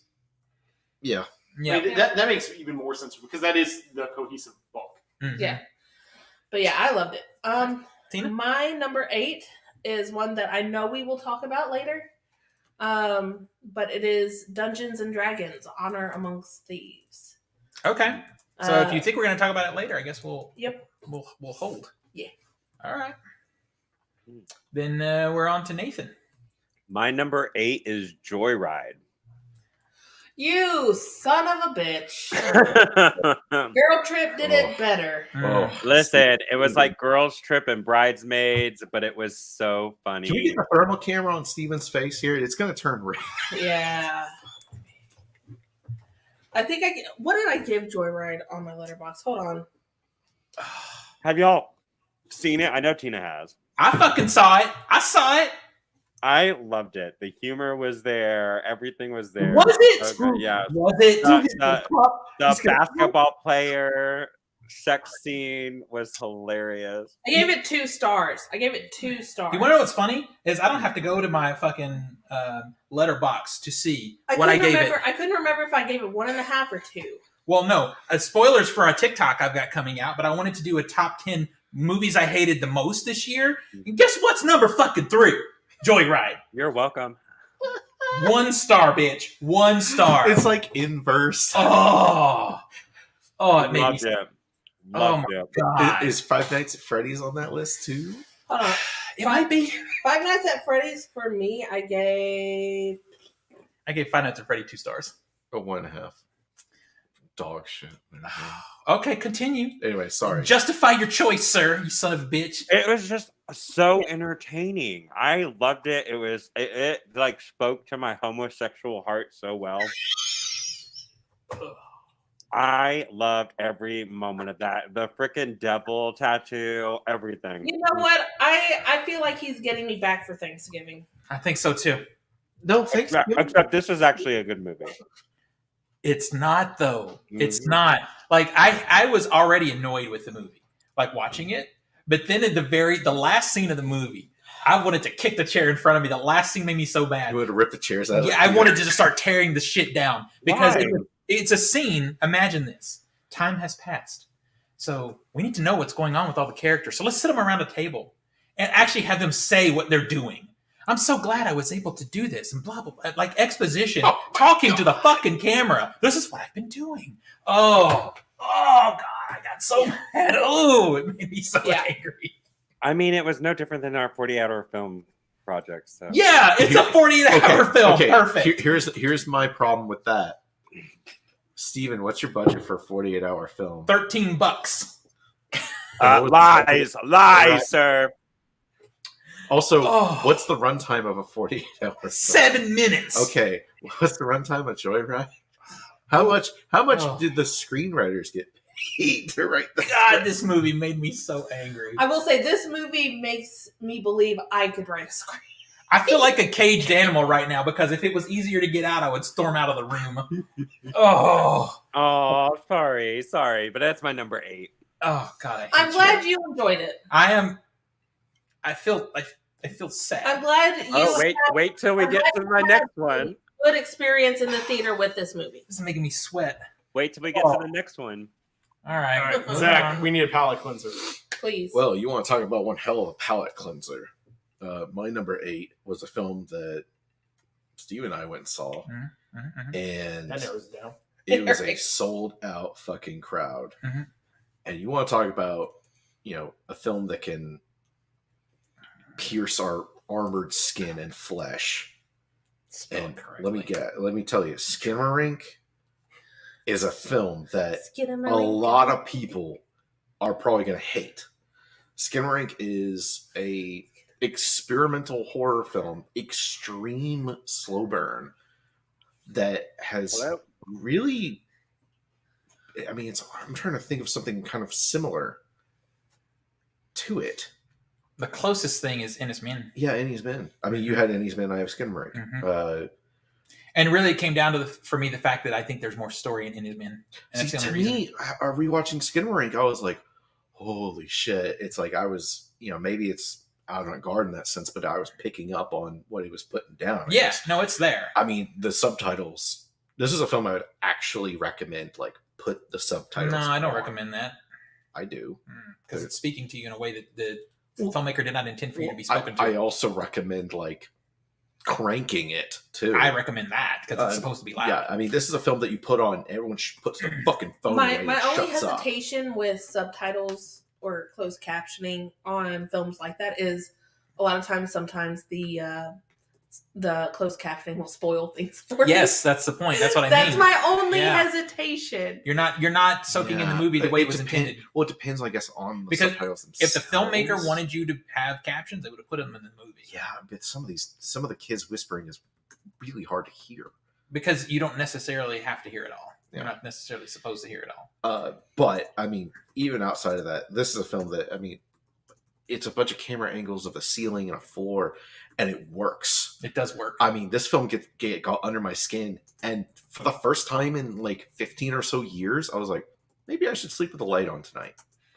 When was the last time you felt that? Yeah, it's been a long time. I mean, this is a film, like, I know a lot of people hate this, and if you hate this movie, It's justifiable. I will totally be on your side. Yeah. Like, it's absolutely fine. I'm not going to be, you're wrong. It's like, it did not work for you. But god damn, it worked for me. And what's interesting, and maybe it was where we saw it, but seeing it at the Belcourt, you have a different kind of crowd there. You have people that Our are crowd open was to almost joking until they weren't anymore. well, remember we were about to get annoyed because there were some guys Mhm. behind us that were cutting up and stuff at the first of the movie. Yeah, and then but shit then hit when the fan. it hit, they froze. Everyone just The room, the entire theater just froze, and it was sold out. It was crazy. Yeah, this is justifiable. I literally didn't want both of these on my list, and Well, I had to pick one. I mean, that's absolutely fine. Yeah. Again, it's like, it's almost the Innisman is a great companion piece of Skimmering, so It it's is. nice to get both of them on here. Mhm. But yeah, I've been trying to find this one. I think Walmart has it. What's that? Skimmering on Blu-ray. Oh yeah, I'd like to get that It's on too. Shudder, but Yeah, I need to own it. I mean, Also, I need to see it without that bitrate compression that you get on streaming that's the because it's already a great that's movie. the so big problem. Okay, so this film has like a grain layer on it, but if your compression of streaming isn't good, it's It's gonna I look mean, like you're shit. seeing faces in it and stuff. You Like, need to be able to see those. it's yeah. important. Yeah, But I mean, this literally is a film to where it's like you put you put your pets away, you put your phone away, everyone shuts yeah. up. The movie will not work for you if If you look at your phone, you're gonna miss something. Yeah, you have to kind of let it wash over you, and it's either going to work or it's not. It's one of those things I talk about on TikTok all the time because some people are like, "This movie's stupid," and I'm like, That's Reason one of the to You were reasons. chatting with your friends on Discord or watching on a computer. Yeah, it's not gonna work. That's Yeah. one of the reasons why we have to be very selective of what movies we allow ourselves to watch at home. Because with her, it'll take us 3 days to watch a movie. Yeah. I'm not saying like So- I'm not saying I'm saying you are having it's really If I know- highly recommended. If I know that it's a movie that I need to dedicate all of my focus on, then I have to catch it in theaters. Otherwise, I gotta wait until she's I mean, like, this got to release at Regal. "Yeah, Well, I just saw Steven's next movie. yeah," because I'm trying to move us along, Anyway, that's my number 8. and that's a killer pick. So my next movie is Air. I really wanted to see this one, and I just did not make time for it. I don't care about sports. Like, I hate sports. I don't care about shoe culture and shoes and all that stuff. There's nothing in this movie that I actually appreciate. That spoke to you on an interest level. Yeah, to get me in to begin with. So, I fell asleep twice watching this. well, you're stupid. There's no reason that I should have liked it. But Ben Affleck's direction is spot on, and this cast is phenomenal. And it's pretty cool to finally see Ben Affleck and Matt Damon together on screen again since Yeah. Good Will Hunting, you know? Yeah. And their chemistry is, They had a little bit in Last Duel. but I'm talking about like for real. Yeah. Like a real, like full on thing. Nothing can beat their chemistry in Dogma for me. Yeah. This movie is fascinating. It's a character study. It was, you know what else? It was really cool to see Chris Tucker acting, like doing Yeah. something Yeah. like he's funny like Chris Tucker used to be, because he hasn't been funny in a long time. He had this same thing that kind of happened with Eddie Murphy. It kind of like killed him. Like, it killed his career to me. He stopped being interesting. But this movie kind of brings him I back. think Chris Tucker, didn't he like willingly take a break? He did. Yeah. Yeah, So he that I have way more respect for that kind of a break. I wouldn't necessarily say killed his career when you're willingly taking. Well, but that what I mean setback. is you make a very specific change in Yeah, your career it definitely impacted because of having kids. Yeah, And he, for me, a long time, just like Eddie Murphy. Eddie Murphy hasn't come out of it though. He's still Yeah. not interesting. He did Well, one good movie. Yeah, I was going to say, he's still working. Yeah. But, Not I mean- doing anything good. He Yeah. did that one good movie. and Um, we'll see how Axel. yeah. We'll is. see. Yeah, we'll What see. was it? What was it? Um, what was that movie? yeah, the Dolomite exploitation is movie. mine. Dolomite. Thank you. Yeah. Dolomite. That Um, was so good, and I am so pissed that nothing has reached up. I am. And then he went straight to Candy Cane Lane. And it's like, well, I mean, no, because he went from like Dolomite's My Name No, there was into Coming to America, Yeah. which was terrible. And I'm so scared. Well, I don't know if "scared" is the right word, but you know the Beverly Hills Cop. Yeah, Axel. Netflix Yeah. I'm movie. just going to throw that over The here. trailer doesn't look terrible, But it also doesn't look good. It looks like, It looks- remember this? Yeah. Remember? Yeah, and so, I you saw like, an remember it? interview of like him. It's like it's been like 40 years since we originally made the franchise. It's like, yeah, who's a street cop? You're doing that same kind of action stuff 40 years later. Yeah. Especially since, let's face it, the culture as it is today in America has a much different reaction Yeah. to cops and police and that kind of subject matter than it did 40 years Yeah, ago. but do you remember it? Yeah. I do. Beverly Hills, yeah. Nostalgia. Yeah. Nostalgia. I mean, yeah. it'll But- probably be better than the third one. It better be. It better be. I But mean, back that was- over to the point though is Air. There is no reason it should be so damn good. It shouldn't be. This falls like it was so funny because part of me wanted to either choose Air or Blackberry because they both had that same effect on me. Like this is not a movie that should be good, but they're so radically different. Air is lightly comedic. Ben Affleck's character is so weird in this movie. He's just like a bizarre kind of like hippie guy. And it's really funny that he's barefoot for almost the entire movie, but it's a movie about shoes. But then at the end, in the closing credits, they show the real guy he's playing, and he was barefoot all the time. Yeah. So it really was that guy. But yeah, it's lightly And dramatic. The And- thing about Ben Affleck is I can't decide if I like him better as behind the camera force or in front of the camera force because Behind the camera. he's good in both. He is good in both. He is. Because some of the best movies he's done, he was also fantastic in. Argo, for example. He was great in I think it Argo. was behind the camera too. I know, Yeah, but that's what I it's- mean. yeah. The movies he's directed, he was also pretty damn great in as an actor. But yeah, this entire cast is great. It has a little bit of like a suspense vibe to it, but it's more sort of dramatic and comedic. Well, you didn't like Batman v Superman? No. How about But you know what though? Justice I League? liked him. I liked him in the role. Man, Hypnotic. Yeah, I bet you it sure was. Is that on your list this That's year? a Robert Rodriguez situation. But he was in it, I know. boy. Hey, gotta get paid. You can have good actors in shitty movies. We know this. That's Yeah. not saying The anything. Flash. Yeah. Don't Um, you start on that. Yeah, don't even begin there. But yeah, I'm going to say this. If you are like me and you don't care about any of that stuff, you're still going to love this movie. Like it just captured It me. hits. It hits. It works on, like it fires. The direction is great. The acting is spot on. And the story it's a very solid script Mhm. that's dramatic and funny. So Real quick, going to the Flash. I was looking at my list, and it's like I at least try to give one full star, even to a movie that I hate. The mhm. Flash. God, I would not be surprised if The Flash was my lowest rated movie of the year. it's like if I could give a 0, it would be to the Flash. I mean, there's elements of the Flash that I Yeah, there's that still stuff I enjoy. can take away. but Yeah, a there's things. lot of it is And just, spoilers, I the George Clooney appearance really got me laughing. Oh yeah, I Yeah, chuckled with at a that. shitty payoff though. Yeah, I It's like, oh, we got him. Oh, sweet. What are you doing with it? Nothing. Yeah, it was very much of like not doing anything interesting with what they The could. CGI Yeah. just took me out of the movie 80 bajillion times. Yeah, the CGI, especially in the last act, was terrible. Well, let's talk about a good superhero. Yeah, let's do movie. that. At Okay. number 7, Guardians of the Galaxy Volume 3. We're going to be talking about that later. All We're right. going to be talking All about right, it later. and we'll save it for the final appearance of the movie. Then I always love how the beginning of our top tens take like forever, and then at the end, it's like we start cracking them up. Yeah. All right. My number 7, we're going to talk about later. I can guarantee it is Oppenheimer. Yeah, Oh, we're yeah. talking about that later. Number 7 for real, for fucking real, Listen, for real. just fucking go with it. Okay? Should I a Blu-ray copy or was it a 70 No, we saw it in the millimeter? theater. It was I not saw it in 7. theater. I did not get to see it It's in not IMAX or anything Hey, like well, that. if you do, next week it's coming back for like 1 week. So now's your chance. So you're number 7. Oh, that's Nathan's. Oh, Yeah, Nathan. same. Yeah. Oh, my number 7 is Fast X.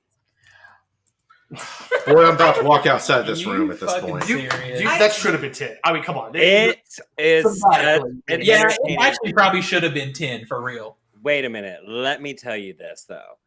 I loved the first Fast and Furious movie. The second one was good, and after that, it went downhill really fast. Okay. I guess you this could say one- after 2, they kind of drifted along. Yeah, exactly. Thanks, Dad. Exactly. But this one had a good culminating story. Oh, The casting was amazing. My heart. Is this Jason the one where they Jason went to space? No. Jason Momoa really stole this as a crazy villain. Oh my okay. Look, God. I if need you're to not gonna drink. if you're not gonna take this seriously, Yeah, you know, we're not taking this whole thing seriously.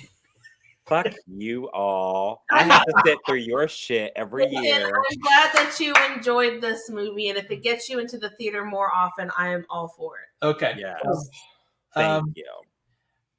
I mean, I enjoyed aspects of this movie. you like want to talk said, about bad CG? Jason Listen, Momoa. Listen, wait a minute. When you came out of the theater, you were like, "Oh, I was actually entertained. I was. liked it." Yeah, I was. Jason Momoa, I agree with you. Jason Momoa was great stunt casting. He was really funny in it. And they did some twisted ass shit with his character too, which was kind of cool. Yes. It would make my list of top 50. Suck a dick. No, that's your job.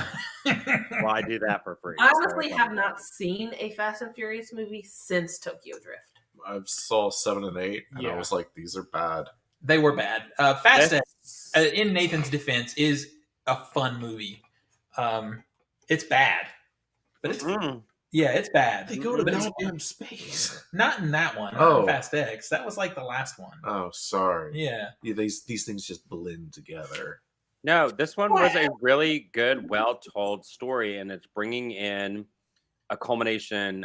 I mean, it ties together all the movies. I've seen all the movies. That's why it's a culmination of a part 1 of 3 It just films. the Fast series feels like Parody. in Back to the Future 2, how they have like Jaws 7 or whatever. Jaws 19. Yeah, Yeah. that's what it feels like. Like we'll I be think that making is what jokes. this is. Yeah. Yeah, we'll be making jokes of like, oh yeah, in 2050 it'll be Fast and the Furious 97. Mhm. Like, and to me, I can't take a serious. Especially since like Vin Diesel's probably not doing any more Groot Marvel Yeah. stuff. Yeah. Just because like the Guardian stories and like the character's so alive. I mean, they could still do it. Could but, do more, yeah. But I get the feeling it's like this is Vin Diesel's only money making venture for the rest of his How life. is he gonna fund his D&D habit? That's Yeah. true. In defense of the Dice movie, are though, expensive. is it doesn't feel like the movie. It feels like the movies know what they are, Yeah, and that's and one thing. If and they they're having lean fun into with it. then yeah. they're being silly with it. I mean, You at this can point, tell everybody is invested in it. Like, Jason Momoa's character is doing his own like Weekend at Bernie's situation in this movie. You're like, what the fuck? Are you serious? it's like if the Joker was a real life villain. Yeah, And here's the thing, like Fast and Furious, it's not a series for me. I've tried it. It's not a series for me, but I know that it is it's a little broy. it's a series for other people, and I'm not going to shit on somebody finding enjoyment. Oh, I I will. will. It's fun. Well, y'all shit on me for finding enjoyment in this, so fuck Yeah. you. I will kink shame the shit out of you if you if Fast Zach, Furious- what's your number 7? Let's go on to your number 7, Zach. Fine. You know what? My number 7 is a film none of y'all motherfuckers saw, probably. It was a film called Suzume. No. No. Yeah, No. so this is an anime from Motoko Shinkai, who did Your Name, it's making and me Weathering want with edamame. You. No, I've heard it, I just didn't get around to seeing it. Yeah, so this is It looked pretty. this is a great movie. Well, all of his movies. I was about to say, yeah. It's about a girl who happenstances kind of into an adventure, and I'm trying to be as I was vague about as to I say, can. Every single I know, movie. It sounds like I every know, anime. Yeah. but I went into this one cold, and boy, when shit hit the fan, it was like, what is happening in this film? Like, I was so taken aback with what the fuck happens that I kind of just want to keep it as low as I can. But I mean, this is a good film that is, an adventure kind of setting, but it also has a pretty strong emotional heft to it, especially in the last 20-25 minutes. That I was tearing up. KJ was like, don't talk to me right now. I mean, we're getting into the portion of my list where a lot of mine have an emotional impact. yeah. I mean, and this director is the only consistent anime director that can just pull my heartstrings, I guess. I mean, Weathering with You didn't do it for me, but Your Name is like punch the gut, and this one is definitely a slap on the face in a good sense. That I don't remember why I didn't see this one. My yeah, intent you was, and kept missing it. Yeah. and I'm like, I fucking never go. could. Well, I now remember The times were fucked up at Regal. Like I just couldn't get it to work. Yeah. I mean, it has a talking cat in it. That helps. There's a cat and he is mischievous and it talks. But I mean, this is really, really good. And it was just a real pleasure to get to see this on the big screen. All right. So I thoroughly enjoyed it. I'm sorry I'm being as vague as I am here, just because it's almost like a one cut situation. It's like just Zach, enjoy the ride. We're totally used to this from you, so it's all good. Yeah, it's pretty much the way it is. Yep. I would be surprised if there wasn't a movie on your list that you weren't secretive about. I mean, the I rest don't of know. It's normal. Just a bunch of talking and no. Oh, I was trying to be nice, but okay. All right. Moving on to mine. This is one I tried to get all you fools to see, and no one fucking took the time to go see it. It is a Sanctuary. Yeah, I know. I loved this movie. It does hit on some very particular things that I love. I love 2-character single location films. Like Bug is one of my all-time favorite films. I just love it. And this is that. It is about a rich guy and his dominatrix, and that's how it starts. So if you like The Secretary, Does it have a happy ending? It's not about happy Well, events. It's not about that. it just depends. How many safe words are there? There's safe words. There are safe words. Does it do a better job of the BDSM community representation than 50 Shades? Dude, Yes, it does. anything There we else go. does. Yes, it does. Listen, And there's what's- some. It's such a crazy ride, this movie. It's like you don't know what you're getting into when you start watching it. It starts out kind of like just fucking hot. I missed this one. I Like do. it regret starts out hot, and you're like, okay, this is what we're doing. Are we doing The Secretary? This is it. And then it changes completely into a suspense movie, a double cross All movie, right. a little bit comedic. It's like, what is happening? And these 2 actors are phenomenal. I don't remember the names. I should have pulled up the IMDb. I have a feeling this movie is going to be kind of like how The Menu was, how Nico and I will see it and we'd be like, oh, fuck. It will 100% be that. Mhm. Because this straight up is no frills. It's focused on these characters and this pretty, what starts out feels simple story about a guy with dysfunctional issues, and he's dealing with them through Margaret Qualley, that's her name. Christopher Abbott. I mean, it's 6 people in the cast. Yeah, and for the vast majority of the movie, it's 2 people. Most of 90% of the movie, it's 2 people. But yeah, when it turns into like a suspense thriller, you're like, wait, what is happening? And that's not spoilers because you see it in the trailer a little bit. But it's just hard for me to talk about it without talking about too many details. And normally I wouldn't care, but I'm the only one who's seen it, and I can't take it from you guys. You guys got to get this movie and watch it. It's just so good. It's stuck with me, and I need this movie on Blu-ray because I want to see it again. It's just so damn good. Margaret Qualley is amazing. I'll look at whatever she does next. She's so good in this movie. I'm pissed at Zach because I told him. I know. I told you. I think by the time you told me, it's like showtimes were like 9:30. Bitch, I told you right after I came out of the movie. 9:45 p.m. I was like, damn it. Oh, it's so good. This movie could have easily been higher on my list. I love it that much. All right, Nico. All right. We're 6, right? Mm-hmm. All right. My number 6 is Barbie. Samesies. We'll talk about that later. Okay. Oh, that's right. We're gonna talk about it later. Yeah, I had a feeling we'd talk Yeah, about I it. figured, yeah. That's All right, terrible Nathan. news. Hot take, not on my list. Not on my list I don't either. think that's a hot take. I think that's It's fair, That's an yeah. expected take. I would not have expected it. I do have some thoughts on it though. But Nathan, now what is your number 6? no, you're I No, told him it's Samesies. Barbie. oh, it's Barbie. Yeah, Nathan. So what is your number 6 then? My number 6 is Elemental. I fell in love with this story, this movie. It was one of my first date nights with Armando, and it's so well done. I can quote so many things from this movie. Drip, drip, little Animation baby. is pretty, but honestly, that's all that it had going for me. That's all I have. Really? You didn't like the story? I thought the The whole. story was regurgitated bullshit that I've seen it 20,000 times. yeah. Yeah. Listen, I'm like, oh, let me guess. What do you mean? Dude, looks the like it? fact. Well, y'all let him talk about Yeah. his movie. Yeah. I'm cutting him off. Sorry. Go ahead, boy. What you mean? I mean, it does better than like the frickin' Everything Everywhere All at Once. Oh, boot. bullshit. The fuck you say? Yeah. You want to get kicked, boy. Yes. You best be Listen. glad you're not here physically. Zach, Listen, that is what we call a hot take. Don't make me regret shutting everybody up for you. listen, it was just really well done, and I love how they like. There's so many dynamics to it. You're talking about parent-child relationships. You're talking about differences between cultures. You're talking about Oh, like Maybe- Like a It- rare. shut the fuck up, Zach.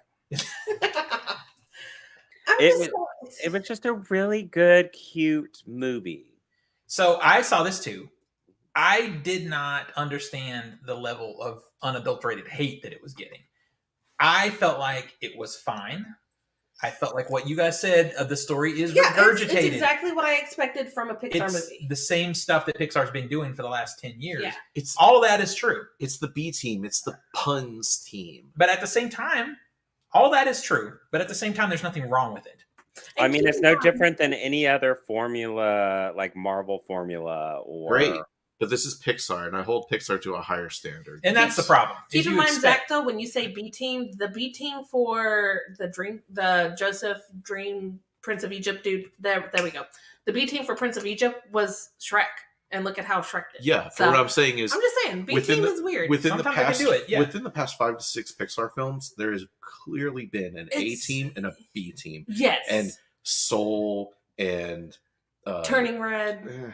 Turning Red's kind of B team feeling. but that's A team. B team would be Luca, Yeah, Onward. Luca was a great and movie Soul. though too. Those 3 films Yeah, are but all again, about you're puns. They're all about look, let's do this and just kind of relate it to the again- real world. And it's like this is cringe. Stop. I'm a sucker for puns, so I can't really fault it on that. But again, look at all the movies that we just said. Onward deals with family issues. Luca deals Luca, with family issues. Family and cultural Mhm. issues. Turning Red, cultural family issues. Again, it's a story that we've seen regurgitated over and over. I will say, Elemental, the water elements were beautiful. The Dude, flame there's elements that were one- beautiful. There's that one shot where she's walking home and the Yeah. waterfalls and it's being lit up by her flame. I was like, when Beautiful. Pixar wants to be like stunningly beautiful with But its that's- animation, To me, that's it all it can. had going for it. But that's like 3 shots in the film. Yeah. You could cut the plant people out of this movie and nothing would change. I feel like this is very weird, but I'm the one who's kind of defending Nathan a little bit because it's not. It's kind of like the Marvels for me. It's not I did It's it. not that terrible. It's just. It's not that terrible. I didn't mind the Elemental. I'm glad you liked it, but I didn't mind it at all. I just didn't. It didn't resonate. It doesn't stick with me. Nathan just likes Clob. I don't know what that is, but You don't even remember it. no. I Elemental. like all of it. I love all of it. I love that. Evie didn't like it. I feel like you got a little nostalgia from it too, Beach, because it was a date night. No, I mean I've had movies on my list where I've gone to movies with you, and it were shit fucking movies. Yeah, we did see Don't Worry, Darling together. Oh, sorry. Yeah, I'm At sorry least for anybody we- who saw that movie. I'm Yeah. sorry for anybody that paid for that movie. We used the Regal. You paid for your time. That's true. Yeah. All right.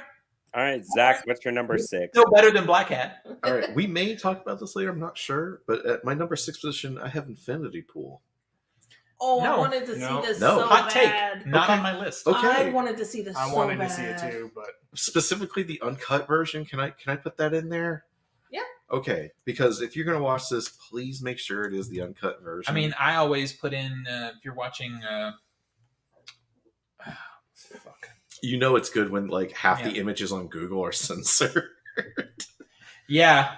Boy, this is a hell of a film in a mainstream movie theater. Watching this, like, what the fuck? It's a fearless movie about a guy on vacation with his wife, who's a writer, trying to get ideas for a book, and in a fictional European something country, to where, oops, a mistake happens, and the punishment is death. But to Mhm. get out of it, he can pay his way to create a clone that they can then execute. Yeah. let the debauchery commence. Yeah. Boy, this was something absolutely It's wild. It's wild. It's fucking wild. I love the Euro vibes. Definitely feels like a Euro trash type of Goss movie. performance is just Hot take. She's better in this movie than Yes! she is in Pearl. yes. Oh, Great in Pearl. Like she's calling his name. It's just Mhm. like, oh, amazing. I agree with you. It's super good. There's one reason it's not on my list. Is it because it takes a while to get going? No, because I don't necessarily mind that because I was sold on Is it the orgy sequence? No, that would put it on the list. Especially the uncut version. It's you're just complaining about Elemental. Have you, It's another rich people suck. It's another rich people suck Eat the movie. rich movie. oh, is this a formula? Is this Yeah. regurgitation? In there. hold on, is it? Wait Yeah. a minute. Is it regurgitation, Zach? Well, hold on. I would actually, because the whole theme is spoilers for, the twist. Well, then why would you spoil the twist and no one's seen it? And I want to see Okay, it. fine. The core of this is what they get away with wouldn't happen if you were not rich. It's not an eat the rich movie, though. No, but it's a rich people suck movie. It's rich people can be. I mean, rich people do dickheads suck. or I know, but assholes. after Triangle of Sadness, after the menu, and then Yeah. we get Infinity. No. I love it. I love To it. me, those are much more like, look at these fuckers. Whereas Infinity Pool is like, No, No, menu I agree. is specifically eat the fucking rich. yeah, so is Triangle of Yeah. Sadness. Like, it almost literally becomes that. Yeah, Triangle of Sadness is the worst of all of them. Yes, I It's like, agree. meh. But this is still a very unique and fucking weird movie for sure. But that's really the thing. I was like, Okay. I love it. I do love it. I'm going to hold off spoilers, Mhm. but I would love to have a discussion because I don't think it is. I wouldn't put it in that category like you would. Yeah, You think it's I mean- groundbreaking? they're already on an exclusive resort that only rich people can go to. I'm just saying. Well, not necessarily. Mm. Oh, this sounds like The Hunt. No, it is it's not the Hunt. no. But yeah, this is a phenomenal movie though. And Nathan, you would like this movie because it's twisted as fuck. Dude, on the Well, other, you said Mia Goth, and I was like, oh. dude, there's cum shots in this movie. There are Well, I don't need to watch that on a TV screen. I do it in person. 4K? in 4K, in glorious 4K. Hell yeah. All right, it's hard to talk about this movie without spoiling it. I don't Yeah. want to take that from anybody here because this is a wild ass ride. I mean, dude, And is this a Regal was theater. on my list till the last minute. It really It was. just got bumped. Yeah, it was really on my list to the last minute. Well, Part of what's me on your is list now? still sad that it's not, but it's okay. It's okay. Okay, so we are getting into Number 6. Number 6. My number 6 is The Holdovers, and I think this is the last time that movie's coming out. Yeah, Yeah, because we well. didn't see it. Now we can finally talk about my number 8, The Holdovers. Which I mean, we were pretty close on that one. You So got so mad at me, though. yeah, because it deserves a higher position Ah. than that. I mean, how many times did you say that? Once, Okay. yeah, I've seen it twice. doesn't Or two and a matter. half. It resonates very well, and it ages very well. Oh, yeah, it does. So the Holdovers, the thing about the Holdovers that is so special is the quaintness of it. Like, there's no surprises in where the story is going to go. No, and that's why it's my number 8. Is You because know. it's so, But- you're like, it's predictable. To a But T. it doesn't. I don't think it's trying to not be. It's trying to give you characters and a world that you can wrap yourself in like a warm blanket. This movie really is like a warm. It is like a warm blanket. This movie is set in the 70s. 1972. Yeah, something like that. And it owns it so hard. This movie may own the 70s harder than anything I've seen in a long time. Yeah, Because it has the look, the color palette, all of it has the look. Obvious wardrobe is correct. But the thing that they did in this one that they don't usually get right is the score. Like, yeah. in old 70s dramas, there's always some real shitty flute music. It's always a woodwind instrument. And they did that in this. I'm like, ooh, this feels like some stuff I watched with my grandma. But I mean, and it's so quaint. I saw it on 35 because they did a 35 print of it. But Mhm. you saw it digitally. Mhm. They added like the retro R rating at the beginning. They did. They added the film, like throughout the film, it looks like a print. Mhm. To where it's got these pops and film weave to it and everything. Mhm. So I mean, it owns. It owns it. And so this tells the story of some kids in a prep school that are holdovers. They are staying through the Christmas break.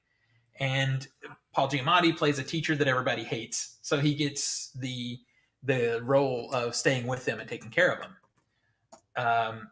And it really falls down on him and one other character and their relationship. And it really is that sort of character building, them discovering each other, their sort of relationship.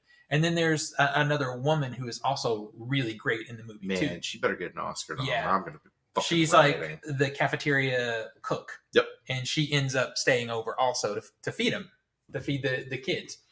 And it's got a little Dead Poets Society in it. If you like Dead Poets Society, you will love the whole. That's what it reminded me of when I saw the trailers. I was like, I am totally up for another Dead Poets Society movie. Well, then you were going to love this. In Paul Giamatti. Paul Giamatti is like James Gandolfini from a cold, dark grave. Right from his grave. Paul Giamatti is like perfect for this. This is like his jam. This sort of character study type of role. He's just eats it up, and I think he deserves a nomination. Yeah, he also. definitely does. And while you kind of know how the movie is going to end, that last scene in the movie is I love that last beautiful. shot so much. How you said Thanksgiving is going to be a new. This is a Christmas movie. This is a Christmas movie. List. Every year, this becomes a Christmas movie for me. Yeah, 100%. I'm curious. It is a beautiful Christmas It's story. also funny as hell at moments. It's too. very funny. It's very dramatic and powerful in moments. Like the character stuff is impeccable. It's impeccable. Yeah, Perfect. the writing is very good with this Yeah. one, which is weird because Alexander Payne's previous film to this was Downsizing. Which I still haven't watched. It's shit. Yeah, I've heard so, it's shit. hey, you know what? I'm all for a comeback story. Yep. All right, Nico. All right, number 5 is Dungeons and Dragons. Yeah. All right, now we can talk about this. Yeah, Honor Amongst Thieves. This is If just so fun. if you've played D&D, you know exactly why we fucking love this movie. Yeah, it is the encapsulation of what you think is happening in your head in a D&D game, including all of the humor that The players spells have. that go wrong, it's like, yeah, 100%. I've had that happen to me. This is the one I've seen. I saw in theaters. This was one of the few that we saw together in Mhm. theaters because we were. And I'm able to so get glad we considered. did, because I think that heightened the experience for But us. it's also one that I've just replayed on Paramount Plus, just like to have on in the background and just get stuck watching it again because it's so funny and it's so fun. It is one. Chris Pine is just hilarious in the Mhm. movie. He's a good lead. Michelle Rodriguez is great. I love all the cast. Hugh Grant is just hamming it up in the best way. He's chewing the And scenes. it's Like, Oh, yeah. so good. I just had a lot of fun with this movie, and it's better than it should be. It was very entertaining. I've never played Dungeons and Dragons, but it was a very entertaining fantasy world movie. It is. It was 100%. Like I said, you can tell where the players who are behind the scenes Mhm. rolled nat 1s, rolled nat 20s. You can tell when that shit happened. I It was love great. Michelle Rodriguez in this movie, and Chris Pine is an actor I always root for. Like I think he's better than people realize, and he is funny in this movie. Oh, he's I hysterical. loved this movie. I did not expect to love it, but it didn't make my list. But it will definitely make my top 15 or 20 because it's just good fun. Full disclosure. Hmm? Didn't get to see it. Because you suck. it's very good. You should I go bought watch the 4K. it. I have a 4K. You should just borrow it. And one thing It's a that I good love feature. that's refreshing is there's plenty of kind of like questionable CGI in it, Oh, yeah. but they also built stuff. There's a lot of practical effects in this There movie. are, Yeah. and it feels so good. Like when they're running through some sets, and like you could feel it. They're interacting with it. That they actually took the time to And- build some of it, and it's just. And good. I'm sorry, the fact that like people were so hyped up for Jean Rene Page in this one, and his character, just the tiny amount that he's in, Mhm. I love it Yeah. because he's not one of those like you don't go to this movie to see Jean Rene Page. You don't. Yeah. And I like that they kind of threw that kind of red herring in the trailer in there for us. Yeah. So It's Well, fun. and it's got a good like plot story to it. Yeah, Like it it does. really does flow very well. good choice. Thank you. my what number 5? Yeah. Yeah. I have a feeling we're going to talk about this later. Past lives. Yep. Yeah, we'll be talking about that later. Yeah. All right, So, Nathan. Nathan, your number 5? My number 5 is Evil Dead Rise. Okay. I genuinely was in the theater cringing at a lot of the gory, creepy elements. The All children, the censored images. the children actors, phenomenal. Why are you laughing? No, it's Stephen types in Evil Dead Rise. It just censors. Everything's just Oh. censored. Definitely a great addition to the franchise. I love this movie. It is absolutely the 5th best Evil Dead movie. Yes. And that's saying a lot because every movie in that franchise is phenomenal. Evil Dead is like a consistently good franchise, but It it's is. just, I hate to say it is the weakest. Evil Dead might be the most consistent franchise of franchises. Yes, it is. Yeah. Because there's not a bad movie No. in the. I entire think, thing. especially if you talk about franchises that exceed a trilogy. Yeah. Yeah. When you're talking about And especially movies for that hit like 5. remakes too. Yeah. Because Well- the remake for Evil Dead was top tier. Mhm. It's good. So And overall, I really like this one. I agree with you. I it's not good enough to make my list, but I did really like it. Man, it's got a good For fucking for a horror film this year, it's definitely probably the best I saw this year. Overall, Mhm. this was a weak year for horror. It had, There were some highlights. There yeah, were some good things. but there were some there was very some dog low shit lows. Yeah. Boogeyman. Ugh. Boogeyman was What? awful. In like Ugh. Exorcist Believer? How Boog- about I the Nun I still haven't too? seen that. Ooh, The I Nun have not 2. seen either of those Ooh, two. I saw I it. just could not. Are you excited could for not Night justify Swim, the haunted pool movie? Yeah. I liked it better when it was that episode of Are You Afraid of the Dark? Yeah. That's what Right? it reminds Um, me of. Yeah. Back on track though to Nathan's movie. I was happy to be able to go to the theater and Yes. see Yeah. this much gore Yeah. in a big movie The because Wood it. There Chipper was a lot. was great. Yeah. That just It doesn't hold it to the remake though. I'm sorry. No, it doesn't hold it to the remake, no. but still, based And the- I'll take it. in Absolutely. a world where we're getting mostly PG-13 Blumhouse movies like Megan. I will absolutely Yeah. take. And you know. Yeah. I'll be honest, the opening scene threw me off. Like that transition from the opening scene to like the actual scene. Yeah, I was that like- opening scene was great. I was like, where is this going? And Yeah. then you get that payoff at the end. I was like, okay. To I will dock it a whole point though for doing the same reference twice in the film. Yeah, Come get some twice. yeah,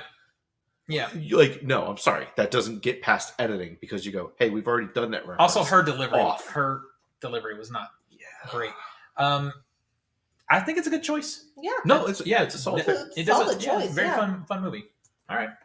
Zacka boy. Oh my gosh. So here's where we get into the hard hitters to where I was like, yo, this sucks. Because they're all just really good.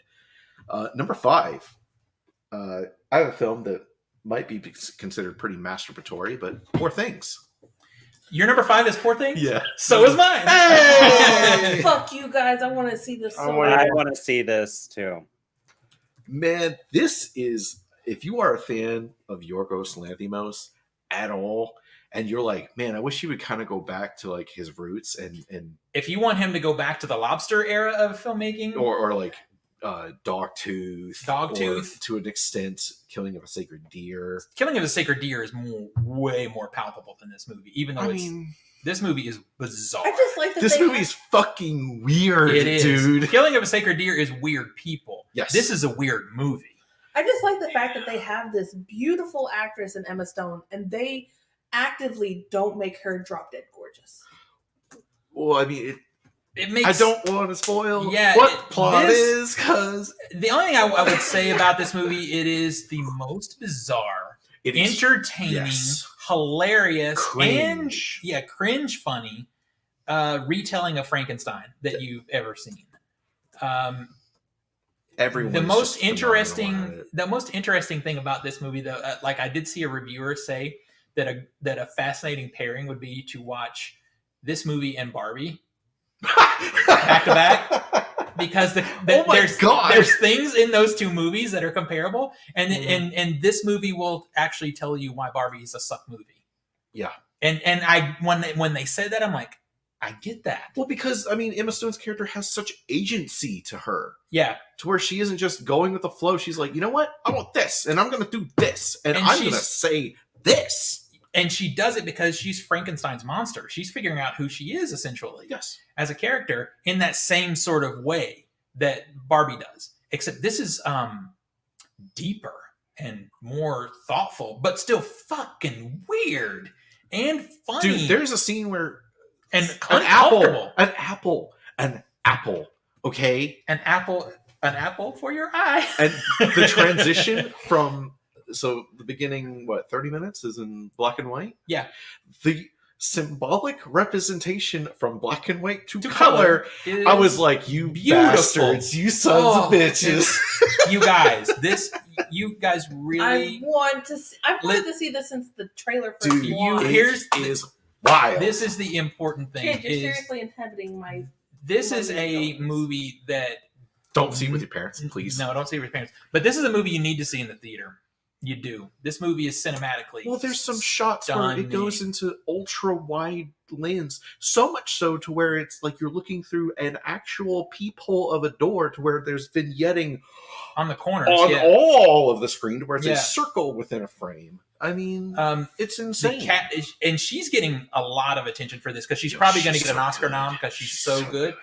But Mark Ruffalo. This may be Mark Ruffalo's best movie in his career, I felt simultaneously I hated Mark Ruffalo, and it felt really bad for him. and too. I kind of was like, yeah, I get that, bro. I totally get that. Your girl did that. Yeah, he is outstanding in this movie, and Willem Dafoe is always great. He's Fantastic. great. It's so good, and it's y'all. I mean, It's definitely on my. It's on that list of. I mean, yeah. that's our number 5. That's where That's our really good. halfway point is. And that Now, one just came out like in the last couple of weeks. Right? Mhm. That was Yeah. like you I- saw that immediately. That's middle list is going straight in. oh fully, yeah. I'll That's tell like you, I'll tell you why it is at number 5 on my list. less And than 20 minutes. the last 20 minutes, it stays around too long. It Okay. should have ended 15 minutes before it did. If you came to me and went, we should just cut that last sequence, I'd be like, Yeah, you're you right. could.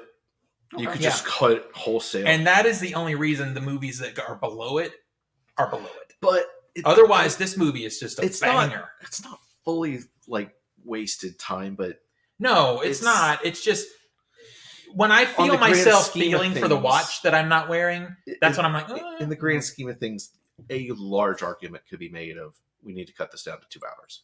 yeah. But I'm telling you, you guys need to find a way to see it in the theater. Yeah. Holy shit! All right, number 4. It's Number great. 4 is Past Lives. Boy, We're gonna be talking about that All again. right, moving on. My number 4 is one that I know for a fact is not on anybody's list. Uh-oh. It's my French film on Netflix. It's the one that I fangirled the most over. I would even call it miraculous. It is Miraculous Ladybug and Cat Noir, the movie. What? Please say the title one more time. What? Ladybug and Cat Noir, the movie. Lady? Okay. Oh, I see. It comes right up. There it is. What in the hell? It is a French superhero show. Oh wait, I just saw a Magical meme about girl. this today.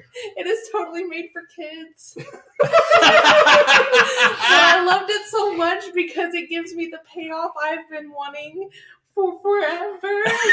Look how happy. I love the pre-show. I love the pre-show when Tina said, "I have a French movie on my list," and And Zach, I saw Zach doing the math. Zach like, who could and figure Steven it were out? both like, "Oh, I'm intrigued." I have has loved this franchise. I have no words. Nico. Okay, I loved the franchise so much that Nico watched it a little bit just so he could be like, "I like this pairing better," just to piss me off. I can't not watch it because Tina will replay it ad nauseum. So wait, was it a show or something? Yes, It was a show. It was Yeah, a it show. is a show. It's still going. So it's very much like it is an ongoing French kids superhero show. It's a magical That's- girl anime if it was transfer- in France. Yes. 100%. This movie is a basically retelling of the origin and also making it one cohesive movie. Like the movie's done. It's not connected to the TV Oh, this is show. like some, what is it, like Dragon Slayer shit? I love this review. No. So Demon Slayer. Demon Slayer, not yeah. quite. So it does. So Demon Slayer, the movie is It's part of the. it It's leads literally into the next arc. the bridge. Yeah. This one Yeah. is, if you don't want to watch the series and you don't mind not getting all the super heavy details or like some of the character extensions that you get in the later seasons, Yep. you can watch this movie. You get the origin story, you get the chemistry, and you get the finale. Yeah, and Okay. you get a finale. It's one and done. It's You not don't necessarily the finale that the show might end up having, but it is a finale that completes the story. I will say it looks fairly good compared to the show. Like the show is very Oh, yeah, poor it is not- CGI, and it's like okay, it is they upped the not budget a for the beautifully movie. animated movie, but this one is well enough that it definitely is an upgrade from the show. Okay. So yeah, That is adorable. that is my fangirl. I watched this movie, and you can ask Nico. I was giggling like a schoolgirl She was. through most of it. That's She was hilarious. entirely. All right. Well, Nathan? Number 4, Guardians of the Galaxy Volume 3. We'll talk about this later. Okay. Okay. We'll come back to it. Zach, you're number 4? Number 4, Oppenheimer. Sorry We'll about talk about this later. Yeah, we're talking about that later. Okay, Fuck you well, with your, fine. your bullshit. Dude, it hurts. I don't know if I could move these around, okay? Because we're at a 9, and my last 3 are 10s. So I don't know how we can, anyway, continue. We'll get What's to your number Oppenheimer 4, later. Steven? Mine is How to Blow Up a Pipeline. I should have seen this. So this movie, it is the story of a group of young people, all college age, that are impacted in some way by these Oil well, pipelines. kind of, yeah, one or two of them are impacted directly, and the other two are just sort of the activist, sort of typical crunchy activist college student. And they find their way to connecting, and each one of them kind of brings something different to their little group, and one of them knows how to do explosives. So it becomes this idea that they want to find a way to blow up a pipeline, but do it in such a way that it doesn't hurt people, like, because They want to make a political statement. They want to make a statement. Terrorism. yeah. This is a 2022 film. No, It got released. Yeah, it came out this year. It was done in 2022 in Film Festival, but it came out this year. And it tells the story of them coming together and then trying to do what they did. And it's riveting. It's very short. It's under 90 minutes, I think. Hour 44, actually. Yeah, okay. So it blazes by. But what is so good about this movie is you have this typical, you meet each person and then they come together as a group, the superhero thing, Mhm. kind of. Except they turn that whole idea on its head and do it in such a different way. It's hard to go into too much detail about it without spoiling the movie, but this has some of the coolest, most intense edits of a movie I've seen in a while. Like, just the way they tell the story, it's like, if Quentin Tarantino told this story, okay. There's some edits in here. It's like, so don't watch this on Hulu, because if you watch it on fucking Hulu, they got the commercials put in right where some of those edits are, and they'll ruin it. They'll ruin the experience. Unless you have like the commercial free. Unless you have the premium, the commercial free, yeah. But it's a simple story. You get to know these kids. You get to see what their plan is and how it turned out. And it's riveting. It's like an hour and a half of straight up suspense. And I loved it. I thought this movie is overhyped. People are losing their minds over it. And I finally got to see it. And holy shit, it's so good. And I just am such a sucker for these simple stories where it's not a bunch of I guess it feels fresh, because most of what we see in the theater is a bunch of CGI, superhero shit, and whatever. This is just another character thing. Well, it's shot in 16 millimeter, pretty down and dirty. Yeah, and it's pretty. I mean, it's not going to win any cinematography awards, but it looks good. Yeah, you guys got to see it because it's awesome. All right. Nico, We're at number 3. Top threes. All right, number 3, Oppenheimer. We'll talk about it later. yeah, Okay. My number 3 is Guardians of the Galaxy Volume 3. is this peak, or you're talking about it later? Nathan. That was my number 4.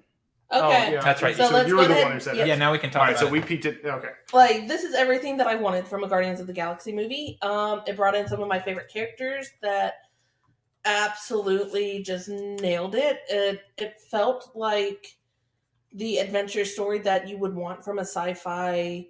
It had that aspect of family, it had that aspect of found family.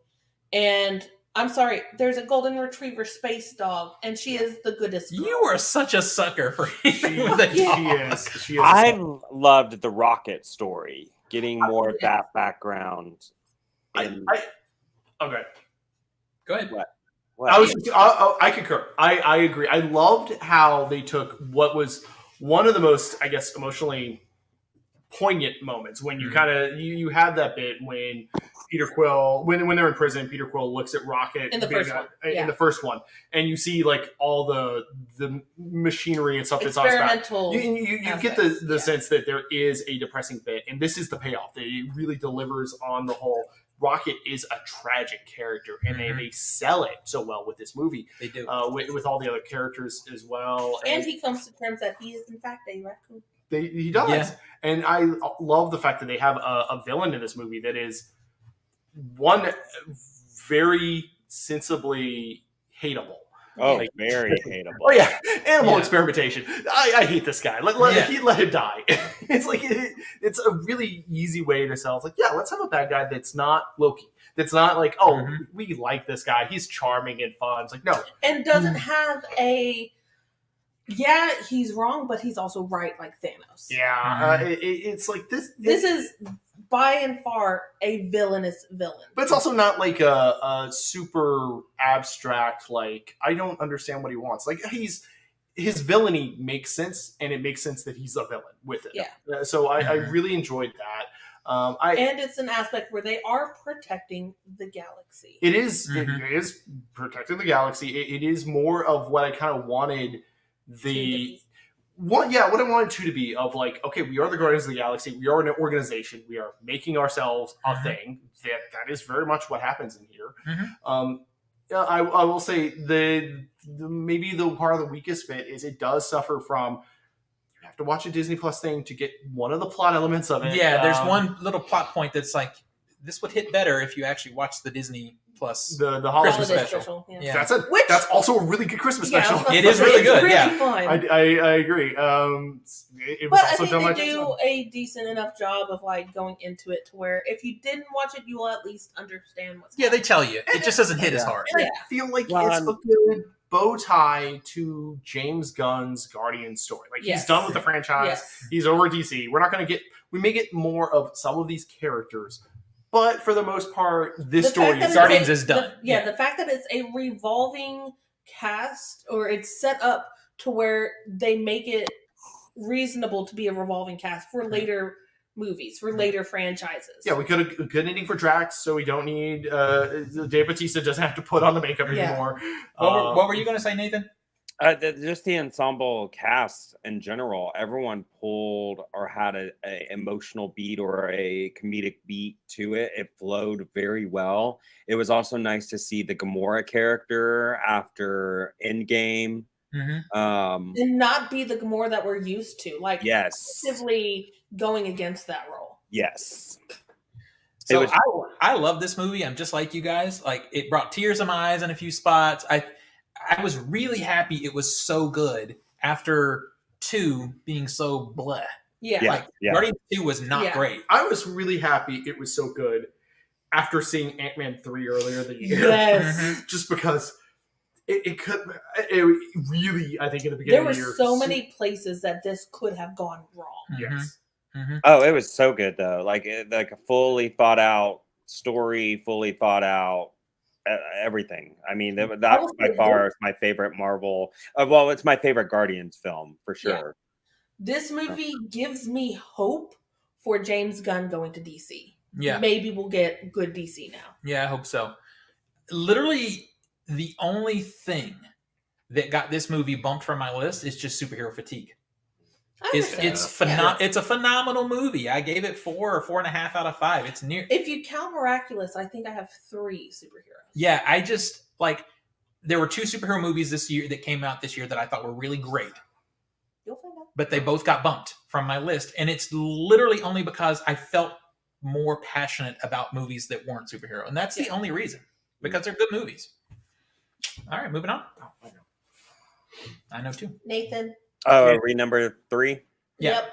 Spider-Man Across the Spider-Verse. We'll get to it later. There's the other one that got bumped Man, from my that's list. crazy. That's my number 3 pick as We'll well. get to it later. Yep. Hot take, bumped from my list. All right, so Steven, number 3. Oh yeah, this is where it gets really tough for me. This is where it gets really difficult. These top 3, I flip-flopped around. I had to go sail the seas to look at one of them again because I just didn't know. I know exactly which one you're talking. And so my number 3 is Oppenheimer. We'll talk about it later. All right, moving on. All right. So we're at number 2. Number 2. Which he and I have the same I one. believe, and yeah, two. we're at it. It is Yeah. the one we're getting to later. Spider-Man Across the Spider-Verse. Okay. This is my exception to the rule I had about Mission Impossible of an incomplete story automatically disqualifying, because this is just so. It hits me harder. It hits me so much harder. This is the full package. Yeah. I mean, outside of the obvious conclusion, which, to be honest with you, if they said intermission and there was more afterwards, I'd be like, hell yeah, let's go. Well, Yeah, this 100%. movie does what a cliffhanger, like a movie with a cliffhanger should do, is you still have a 3-act structure and you have a complete Yes. story. Yes. Which is what a lot of them don't do. The ending gives you more questions, 100%, but it also answers questions that have already been established in the movie. Exactly. That's what I need. So Mhm. So I think it is so fun. I remember coming out of the first one and incredibly impressed with the job that they did of making a fresh take on a Spider-Man movie, and this one just amplifies a lot of it, especially now that we're in the middle of Marvel, the MCU proper live action films, Mhm. trying to do the whole multiverse thing. It's like, I'm sorry, Sony Animation is just eating your cake. It's ridiculous. yeah. I mean, this is to me. This is almost like we just need to close this. If we close multiverse with this, We're good. And honestly, We're good. MCU really good. and DC, but like both of those, we're like hitting multiverse, and it's like, guys, stop! You're not going to be as good I mean, as. go fucking wild with it, like this movie does. Yeah. I mean, there's 200 Yes. different multiverse shit Yes. going on. and, I mean, and if, the Easter eggs in this are that's the thing too, is the Easter eggs in here don't detract. Whereas like No, We're- some of y'all had to explain some to me that I thought Yeah. was something else, and I was totally fine with when, both. when you're watching like The Flash, the Easter eggs in that movie are not Easter eggs; they're the plot. They're It's like that is this is a chunk of the movie that you're dedicating it to. Whereas like in across. Across the Spider-Verse, it is like, oh, here's a clip of that's the Spider-Man from and the you do not get them all in the first Insomniac watch. games. Mhm. That is You this. have to rewatch and rewatch and rewatch. But I mean, even as a medium, beautiful. you know, the artwork of going from 2D to 3D to watercolors in one There's universe even to live action, Yes. you know, Freaking it's Lego. like let's Lego, get yeah. Lego. It's like this is just a medium. It's like it's how you use it and make it evolve. It And was the fact that world building is always going to be a challenging aspect for any writer. And the fact that they built multiple worlds and each world is beautiful and put together and I in would its love own more. way, Like Spider-Man India like, was fantastic. amazing. And it's making Hang on, let Nathan jump in here. it's making me really excited for the next one, like to Yeah. finish it out. Nathan, this is on your list. What do you got to say about it? It was phenomenal. Like I didn't see Into the Spider-Verse until like a few months before this came out, and then I went and saw this in theaters, and I was like, "Damn, this is just getting better and better." And again, it hits with the soundtrack, it hits with the animation, it hits with the script. It And hits you really get to you connect to Miles so well. yeah. Like so well. Like I know we've talked about like stories like family dynamic stories and stuff like this, but the way they did it in this just felt fresh.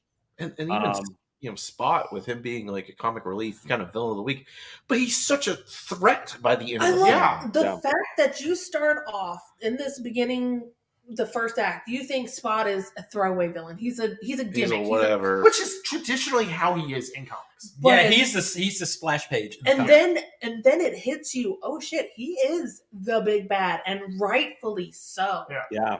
I mean, It's fantastic. so happens when you get in the head with a bagel. Yep. Damn bagels. That was the best retcon. I couldn't believe it. It was like, no way. It's like bagels just fuck up the multiverse. But I They mean, even the small things of like in Gwen's universe, her theme of that's just Yeah. the Spider-Man theme Yeah. sped up. Yeah. That we're all familiar with. It's like, oh my god, that's so good. And the whole like just the meta story of Miles Morales trying to figure out how to be his own Spider-Man, when that's essentially what comics have been doing with Miles for the last decade of his existence, and it's just nailing that.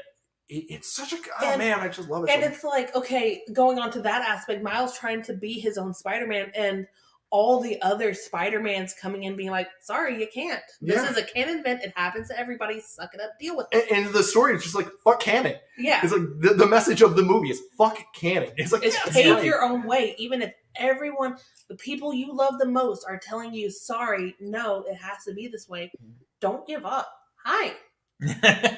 I mean, I do also love just the quiet moments of Miles and his mom Yeah. talking, or Miles and Gwen sitting upside down and just chatting. Those were such good Yeah, scenes. and the Dude, fact like, that it's like it doesn't can end well for breathe. everyone. Except that since when does Spider-Man's ass stick to things? Don't fuck you. Anyway, I'm just saying. I mean, you're right. It doesn't make sense. It's kind of really awesome visual, but like, it's just nice that a movie can just sit and breathe. And I like this told movie Nico does. he needs to, especially when she gets old enough to do it, he needs to be Peter V. Parker and Mayhem right here. Yeah.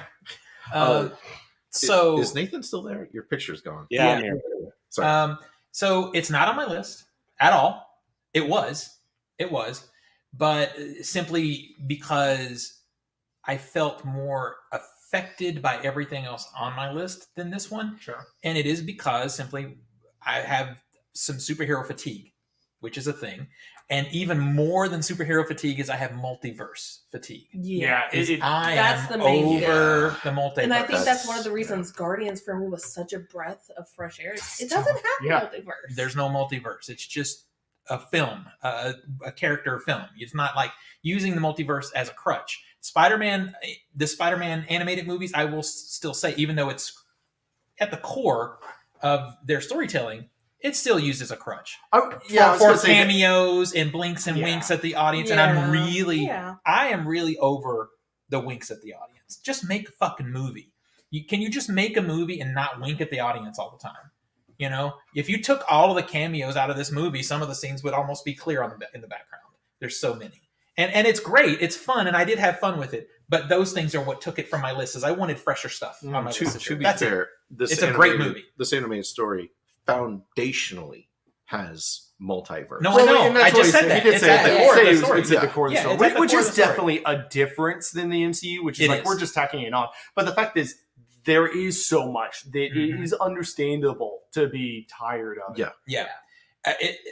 When it came out, I think I was still on the 10 ranking. I think I gave it an 8.5 out of 10. I still really liked it. It's just simply looking at the movies that I saw this year, I felt so much more passion for things that weren't superhero movies this And year. I think And that's that's it. fair. That's it. It's a phenomenal movie. Yeah. I have no argument with that at all. So that was Tina and me. So So that's Nathan? and Nathan. So we're ready for his. My number 2 is Barbie. So is I'm assuming that's the top for everybody. Like no one goes to to one. one for It's Barbie. not even All on right. my list. Okay. Absolutely loved this movie. It was so funny. Margot Robbie's a genius. Fucking Ryan Gosling's a genius. I'm Just Ken, that whole scene. It was just a good toy movie. It's weird that that's a category of movies. Mhm. Yeah, I was so impressed with how much I enjoyed this movie. Like how it is trying to say something. And where with was this Barbie. movie on your list? It was Mine was 5 or 6. I'd have to look back up. Nico's a that's 6, been- Tina's yes. a 6. So it was like Yeah. that was so long ago, Steven. Right, I know, right? Yeah, I really enjoyed how much fun this movie is, and I think the performances of Robbie and Gosling in particular, is just phenomenal in this Mhm. movie. He is such a Ken. It's such a good, and it All was the scenes are great. so fun because I grew up, well, one, playing with my sister's Barbies, but going down the nostalgia of all the different types of Barbie and how Barbie evolved over the years. And then they played on, like, we joke around the cock ring Barbie, which was the Palm Springs Barbie. Or Palm Springs Ken. Yeah, Palm Springs Ken up in, with Weird Barbie. And it was just, everything was just so relatable. I loved it. It made my gay heart patter. The reason why this moved lower down the list for me is there are some very gleamingly obvious plot holes and issues with how they go certain directions. Characters are inconsistent sometimes. Yeah. Like how? My whole issue Like is how about the Mattel Holy directors shit, being where like, yes, women we make these toys. We don't care about the money. We make them for the children, the kids, the girls. And then, like, at the end of the movie, he's like, I hate that idea. It will never sell. And the guy behind him was like, actually, it'll sell like crazy. It's like, okay, let's do it. I felt definitely there was the example. Mattel director's inconsistency. I did not like. I think Will Ferrell was improperly cast. Yeah, I think that was the irony of how corporate business works. Like, I if get they it. I didn't just have didn't that think line, they sell it. if they didn't have that line earlier in the film of we don't do this for the money, we do it for the girls. But that ending would have been great. But they had that line in there, and they intentionally went against it. I think that's also the realism of corporations come out and say, "Oh, we're doing it." Perfect example, Pride. Oh, we're here to support Pride, blah, blah, blah, blah. Only for the 1 month. It's all marketing. It's all smoke and mirrors. Corporations say one thing and their actions completely. But the thing is, the corporate did not say the first line in a public setting. It was in their boardroom. It was with themselves. I think they did not sell. If they fake believed or fake selling the whole, like, we're in it for the girls and stuff, I don't think they sold that well enough as satire. See, I think this is so interesting because when this movie came out, that was one of the things that stuck in my craw right at the beginning. And I remember right here in this podcast, you were like not thinking that was too big a deal. And I think it's the recency. Back on it and you soaked it in a little more. Well, and that is why it's and not. more things popping up that make me rethink a lot of the character interactions and just how things progress. I think you can cut most of that from the film. Like most of if you could probably cut Will Ferrell from the film, and it would be a much better film. Without any inconsistency. That entire part, the entire like corporate part, was really what just stuck in my craw the entire, because I think it was very badly written. A faceless villain, a faceless threat, it would have been better. Well, and the fact that they could just come and go without Barbie in the Barbie world and back and forth, I was like, how? And it's like, how did the other Mattel worlds work? And it's like, it's confusing. Does Barbie Land affect real world, or does real world affect Barbie Land? Because there's instances of both, and it doesn't make sense if it's both ways. Yeah, I do not get how.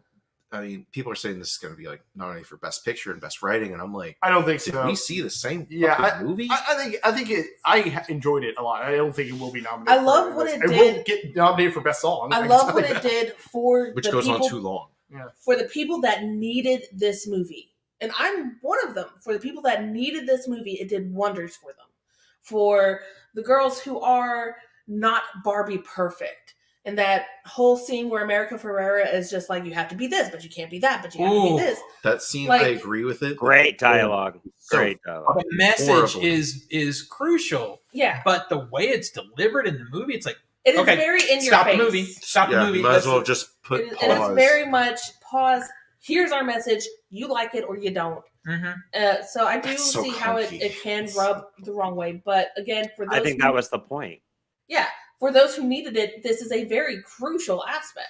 I mean, this goes back to what we kind of judge our top 10 films on. Steve and I are like script, and we look at the script and we're faulty. Like, it's faulty. This is bad. Like what? Like if I wanted to judge it based on social commentary. Message? Oh yeah. And I have to say this all the time when people ask me about it. It's a 2 out of 5 in story, but it's a 5 out of 5 in social commentary. I get that, but that does not make a good movie. There's an entire sequence where a mirror suddenly appeared on my TV screen, and I saw myself on the screen, and I did not like it because there I am, and I'm it's the scene where it's Is like, it the here? Let me you explain. haven't it to seen you? The Godfather? Yeah, the Let me Godfather talk part. about Yeah, it. It's like that's Zach in a it's nutshell. like, fuck. And this is one of the best examples I can point to of weaponized incompetence. Like the yeah, Barbies, it's very good representation. The Barbies being like, okay, we use this as a weapon to get our Barbies back. I don't think I've seen this movie, or can you explain this to me? Like weaponized incompetence is beautifully represented in this movie. Yeah. I just don't think it came to a whole. I think the first 20 minutes is like great, and then as soon as they go to real world, I was like, I do think, all the Barbie world stuff, the first bit, and then when they return, are the strongest parts. Yes. Of the I still have issues with the mom playing with Barbies. Like, I just don't buy it somehow. Yep. I just Oh, absolutely. The mom Way playing the too many Barbies. toys to have Yeah, I a was problem about to with say. that. Oh, absolutely. The mom You playing have the Barbies. you have a Lego set right But this is us. We're nerds. You're You stuck. She's a cannot Barbie say nerd. hardcore Barbie girls are not nerds because there is lore. There and are full. stories No, and I didn't. No. like, There there are. are girls. No, who but grow I up didn't to say be- that. I didn't say that. Barbie nerds are a thing, but that mom is not portrayed that way. No, she's portrayed as being stuck I in did not have a problem nostalgia. with that as a concept. She grew It up just with worked for me. Barbie. She actively sought a job position at Mattel. She made sure her daughter grew up with Barbie. And then we Yes. heard that these Barbies had been packed away for years and years and years, and then she just randomly decides to start No, playing. but she was playing with them to try to reconnect to her daughter, to try to shape something to rebuild a relationship with her daughter. The story again. Yeah. I don't I was know. about to say, if you get Alright. him into the Great Yeah. Escape toy section, we're done. Yeah, for and the day. also playing with them and displaying them because it's cool to look at them on. But she's also going into a creative mode. She was trying to come up with creative ideas because she was working on it. Like, it makes complete sense. All right. So Yeah, I'm glad you guys loved it. All right. That's I'm happy for the people that liked it. I did not. And Yeah. I've seen the film twice. I've seen it twice also. I was going to say that was my biggest thought as I just recently rewatched it. All right. Because I'm Ada getting hadn't seen hungry. So, Zach, what's your number 2? Well, number 2 is by far one of the longer films I've ever seen Yeah. in a theater in one sitting without intermission. Yeah.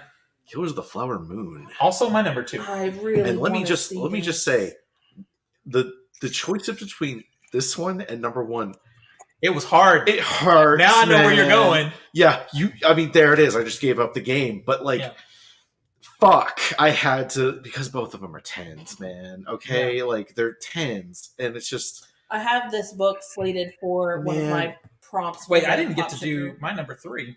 That's What? okay. Yeah, you What was your did. number 3? Your number No, we 3 didn't. was Oppenheimer, Oh. asshole. Anyway. Oh, that's right. We're not talking about that. Yeah, one. Yeah. All right, go ahead.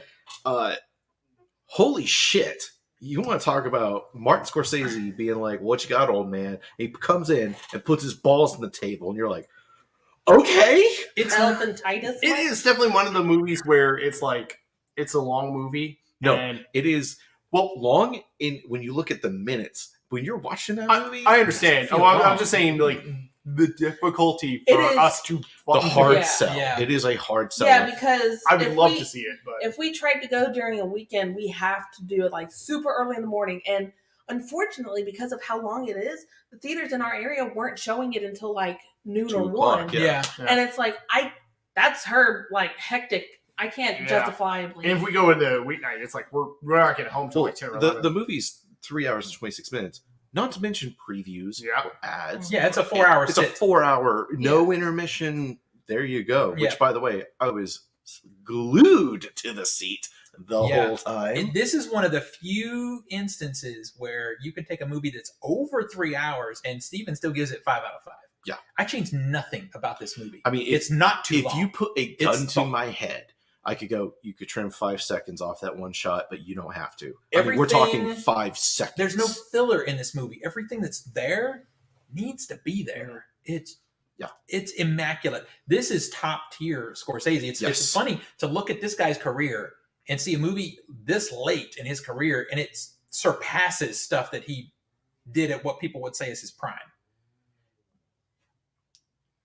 Is it snoring? That's a chair. Oh, okay. Yeah, Okay. I was like, She's what? breathing hard. She's Oh, definitely like I mean, this movie. Um, she does snore. but like, Lily Gladstone's performance. Lily Gladstone. I didn't know who she Holy was before this shit. movie. Like, Leonardo DiCaprio's great. Fucking Robert De Niro coming in and just After eating. doing a dozen years of shit movies, Oh my god! coming in and saying, "Oh yeah, I can still Jesse act." Plemons, like everyone is just phenomenal. Like every decision of where these characters go and talk in that one scene makes sense, or like the character motivations are gray and digestible, but like it's so good. There's There's good. the bigger story of sort of the land and the murders and all that stuff, and that's all epic and crucial and amazing. But then there's this other thing with Matt Damon and Lily. No. I'm sorry, Leonardo. Leonardo DiCaprio. I was Leonardo like, DiCaprio spoilers. and Lily I didn't know that Gladstone. The romance, It feels so like real. I don't connect Which is with. weird because she's above 20. I know, right? 25's max. Yeah, 25 is max. But I normally don't connect with in a movie like this, especially like the romantic part of it. But there's something so special in their chemistry and in that story. It's called acting. Well, No. it's not even just that. I mean, They're it's both, character motivations of you realize you're doing this to your wife. yeah, You realize you're on the path to do this to your wife, someone you say you love. yeah. Are you doing this knowingly, or are you doing this because you're stupid? And And it's a you'll just- good question that And you you'll got just to watch do the it movie. because somebody else said to do it. Yeah. And it's such a good Like I question. said, Is I it? have one of the prompts for Pop Sugar Reading Challenge this year is a book about Indigenous people, and I have this slated for I mean, that. it's a Holy that works. shit! It's This, damn. like, and yeah, I had to seek this one out because it's still hard to see. I went to this one. IMAX and it was like 8 p.m. start time. I'm like, fuck. Well, no, I ended up seeing it in a regular theater, but I mean, to watch it again was a little bit difficult. Well, I was, Oh, okay. yeah, because it's Apple TV Plus, and if you want to rent it, it's like $20? Yeah, Yeah. that's not happening. It stupid. should probably be soonish, just regular on the service. Yeah, but I Great. needed to see it I before would love today. to buy a 4K. I guess That would be maybe better. Criterion will put that. I out. think that's what's I going gotta to send you a Yeah. link later regarding that conversation. But yeah, it's one I really want to see. Yeah. It's just I don't know when. It's There a was 3.5 hour no movie. way with her. it- There was no way we were going to see it. If When we watch it at home, it's going to take us a week. There is, and I think you'll agree, one place to put an intermission in. Which I'm sorry, Martin, you should. He should. Well, okay, but see, that's you say that he didn't want it. I don't care. but also- his reasoning was, I've seen people binge watch Netflix for 5 hours. I'm like, well, fuck you. You're in your living room and you Yeah. can pause. Yeah, I was about Yeah. to say, I can pause Yeah. and fix Well, myself a and there's snack there's more that goes into that than just what the director wants. The theater chain is already upset that it's so long because they're only Yes. showing it 2 or 3 times a day. So putting in a 10-minute intermission in the middle is a You very know what? difficult. Let me set. go grab popcorn. Yeah. Oh wait, suddenly they've spun on a fucking dime and gone, hold up, we Well, can make money. either off that way, intermission. Yeah, This bring is back the let's all go to Yeah. the exactly. Yeah. No, I would And be you do down it for after that. you do it after there's a big explosion that happens. After that scene, hit pause for 10 minutes. There. Straight up. Yeah. This movie is 5 out of 5. It's Yeah. beautiful. Cinematically, it's beautiful to look at. But the character work in this movie is stunning, and there's nothing wrong. Boy, the that- score is a it's so banger, good. and the way they do the ending of this movie, The ending of that movie. the closing of this movie, Oh, straight up brought tears to my eyes. I I was mean, like, I started to cry. I was like, I was holy like, shit! You're wow. describing a lot of the points for our number one. Man, Yeah. Yeah, like- actually, you are. like you're gonna do an ending like what a gut punch. Yeah. Like to where you're just like, And Oh my and God. that's the spot. That last bit of that movie is the spot. Any other filmmaker would have fucked this up and done Yes. it with a bunch of exposition or and then something. Martin Scorsese Martin literally Scorsese, puts hey, his balls on the He's table. like, "Hey, I got an idea." And in those moments, you Holy know, shit. in the closing moments of the movie, you know how much this story meant to him as a director, and it will bring tears to your eyes because it's It like, didn't- holy I don't know if shit. it did tears, It but did I was, me. I was like, I was, damn. I kind of, I mean, we're 4 hours sitting there in a chair. I Yeah. just had to sit back and go, whoa. All right. All right, Now we're number ones. number Me one. and Nico have the We have the same same number one. one. It is. Godzilla Minus -1. That movie destroyed us. It built up Oh hope. man, It gave us chills. I It was a fulfilled wreck in that everything we needed from this movie. This is hands down my favorite Godzilla movie. yeah. It is. There's points in it. You okay, Nathan? You good? You are, boy. Mhm. Good. So, especially Americanized Godzilla, we're so used to seeing Godzilla as a protagonist character. Mm-hmm. Godzilla's not a protagonist character to his core. He's a monster. He is an animal. The monster representation of a nuclear holocaust. And this movie goes back to its roots of Godzilla is the villain. He is destroying cities. He is taking lives. He is chaos unleashed. And I like that he's not villainous. Yeah. He's just... He's a force an of animal. nature. Yes, almost. yes. Yeah. And it's really cool because at the beginning of this movie, you see a miniaturized Godzilla before nuclear, before radiation, before any kind of alteration, mutation that... I do like the twist on the folklore, because I mean Godzilla's had so many iterations. Yeah. Even pre-America making Godzilla movies, like different origins for how did Godzilla exist. Yeah. And I like that it's a folklore it's monster. It's here's like this it's like one little Sasquatch. island. It's their cryptid. Yeah. It's their cryptid. But then drop a nuclear bomb on it and you get Godzilla. Yeah. And there's one aspect in this movie, like the very first time that you really see the destructive power of big Godzilla. Mm-hmm. And it brought chills to me. Foot down, and you just hear bum, Dude, when it bum, burns, bum, bum. when it finally goes, we're gonna do the main theme. And it I absolutely earns that yes, moment. I sat up in my seat because I was just shivering all over. I could not contain. Every fiber of my being was waiting for that moment, and it paid off so beautifully. Yeah. And then another aspect that you really have to consider with the Godzilla movie, yes, monsters, smashing cities, blah, blah, blah, rawr. But you have to not forget the human aspect of it. This movie, you could take Godzilla out of it, and it's still a beautiful human story. Like, you and have to nail the human element for it to be interesting. Yeah, and it does. And not have it be, here's Godzilla's pet human. Fuck that shit. I love it for like the Americanized Godzillas that we got. Well, even most It of the works Japanese with ones too. It works when Godzilla's a hero. The humans are mostly cardboard in most But this one, most Godzilla movies. Especially for like Nico and I being fresh parents, we turn to each other at like the climax of the story, and both of us are just bawling our eyes out, snot coming out of my nose. He's over here going, and like tears are streaming down his face. We were emotionally devastated, and emotionally built back up in this movie. It is just.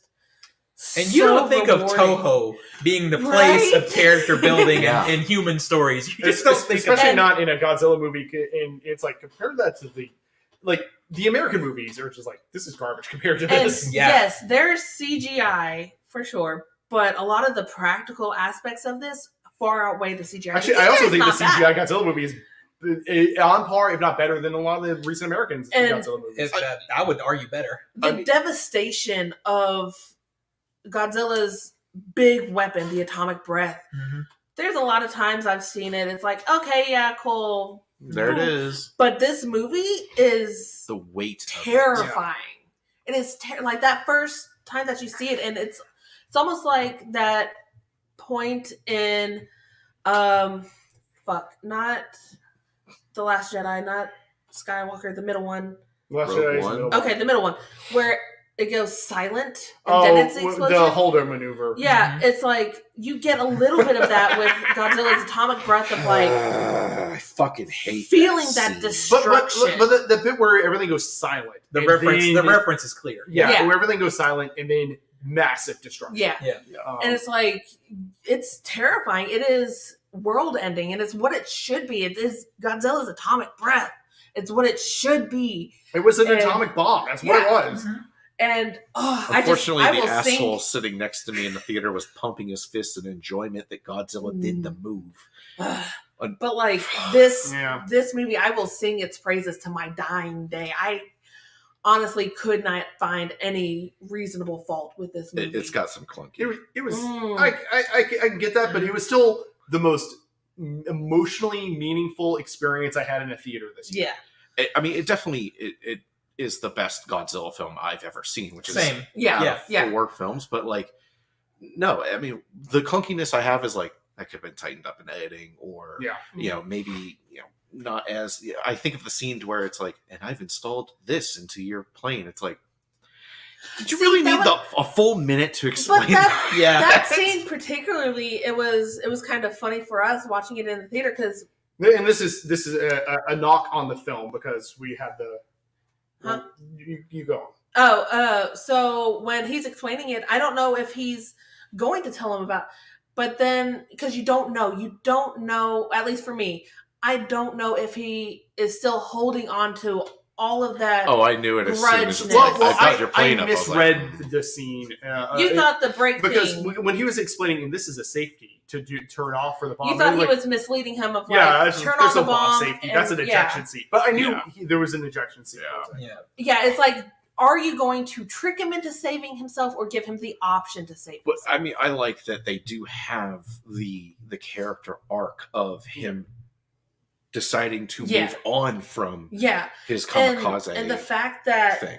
that one of the things that is consistent through the movie of you're not my kid, I'm not your dad, blah blah blah blah blah. It's like, no, you're her dad. Yeah. You might not biologically. And she was really cute as a bud. She was adorable. She starts crying, and I'm just like, Yeah. Yeah, it was like, oh, give you a and hug. the organic human chemistry in this movie And it's is just how the just family so just comes beautiful. together. So. Yeah. The auntie next door being like, "I hate you. You're a disgrace." Yeah, Fuck you." And now let me help you with I mean, your child. Yeah. In a Yes. way, this was a really nice pairing with like Oppenheimer. Yeah. Yeah. Yeah. So, I love the movie. I did love the movie. It's and definitely I also much missed better. out. The- I also missed out on the discussion on podcast because I was dealing with baby. That's right. So. The biggest flaw of the movie though is the last scene. See, I I'm sorry, disagree. keep her dead. How I'm does she sorry. survive? I'm sorry, I was- keep her dead. I She felt should like be she dead. was a reward. Yeah, the but- audience needed that reward, not necessarily the character. The audience needed. That I reward. laughed when it I was kind like, of she's did alive. too. I'm like, I'm like, what? I think It they actually pulled me out of the movie. Yeah. I was like, I oh, laughed. I think they the moment I knew she was alive because the moment the I have the auntie letter. yeah, she got the telegram. It's like, oh, she's alive. I know what this Yeah. is. I think they probably should have not made the death scene as obviously a death scene because mhm. like how she gets like completely blown away. It's like Exactly. The glass would have shredded her in an 18. Nico turns to me and is like, "Pull me in the alley with you. Yeah. Like, don't push Yeah, me in the alley. that, Pull me that, in that with magic you." alley that survives everything. Yeah, exactly. But I get the criticisms on it. But Yeah. again, this is just the most emotionally impactful movie I've seen. Emotionally impactful experience I've had in a theater all year. And I guess the thing that's special about it is I didn't expect it. Yeah. I didn't expect it. As a Godzilla movie, I thought I was going to have fun. Yeah, I I heard, also- like, it's a good Godzilla movie. And I also Honestly, love the trailer came out of left field. I was like, "Oh, hey, cool. Yeah. We're getting." And it's like a Japanese Godzilla. I was like, "Okay, cool." And then the more I see about it, I'm like, "All right, let's do this." And I'm so glad we chose it as our like one of the gateway few movies. ones that we got, You got to go see together. Yeah. It was also I love because we were talking about this when we did Film Ball for Yeah. Discord, which spoilers or not spoilers, a preview because that's going to be the next thing we talk about Yeah. after this. But when we were talking about Film Ball and Godzilla was up, it's like this might be a sleeper hit because of SAG Mhm. strike and And it movies being was. pushed. Yeah, it was, and that helped a lot. This Yeah. is the highest grossing Japanese Godzilla movie. And Mhm. it's grossed $45 million at the American box office. That's That's crazy. Yeah. good Crazy. numbers. Yeah. I mean, it absolutely deserves it. Yep. It does. Except maybe get a better title. From a I don't. Yeah, I I mean, yeah. that's Japan. No, It is I Japan, understand the title. I get it. But From like, a filmmaking perspective, I agree. there were a few other things that were I don't pretty know. funny. When Some you're of them- watching the dystopian stuff, you can see the limited budget. Like Yeah. there's 12 people in there, and they've Yeah. got one block that they walk back and forth Yeah. on the Oh whole yeah, time. and you also get some of the guy in a suit feel too, which as much as it could have been a hit, I didn't mind that, detriment. though. No, I I loved loved it. how well they Yeah. replicated Loved it. the film. I of the didn't guy. mind it because Yeah. he felt like he had some weight. to Yeah, him. he did, He was especially 200 feet step tall. bikes. Yeah, Yeah. he was lumbering. It wasn't quick. It was well done. I loved it. Yeah. The joints didn't move like a human; it was Yeah. an actual animal. Well, yeah, and then you see the Yeah. trailer for the new Godzilla film, and he's running like this. I'm like, No. fuck off, man. Yeah, I- it looks like shit. yeah, because they're trying to mimic I don't Yeah, give a I shit. still don't It care. looks bad. Yeah, no, Yeah. it's bad. Yeah, Yeah. but no, this That's all I've got on it. this, All right. this is my best movie of 2023. Well, hey Nathan. My number one movie is Oppenheimer. All right. All right, let's get to it. Yeah. Um, It takes it. Yeah. The nuclear age of the culture smash. yeah, pretty much, isn't it? Robert Downing Jr. being able to disappear in a role. Let's talk about who does deserve an Oscar this year. Yeah. Like I was sitting there for like the first 20, 25 minutes. And I'm going, he looks so fucking familiar. He looks so fucking familiar. What's going on? And just as the story, like, I mean, I knew somewhat of like the history and the story, but it was really cool to get a time frame and the workaround behind building this bomb, and then seeing the scene where they actually tested it, and you just got the chills, and they're celebrating, and then you realize it's halfway through the movie. What the fuck else is and they're celebrating, and then the visual of like he's looking at the people in the audience with the effects of radiation, and it was just a beautiful, beautiful movie. I did not think it was going to top Barbie for me as my number one. I just loved it. I loved it. I sat through that film too, watched it in IMAX, and I had a full leg brace on. And I was super uncomfortable, and I was still drawn into this movie. Like, it's one that I also felt like for me has improved upon just sitting with it. It's aged well. The second viewing is definitely really good. This was so difficult for me to determine the order of these 2 3-hour movies. Yeah.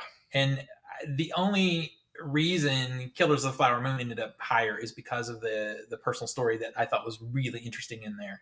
The thing with Oppenheimer, though, that blew me away is the first 2 hours of the movie I knew.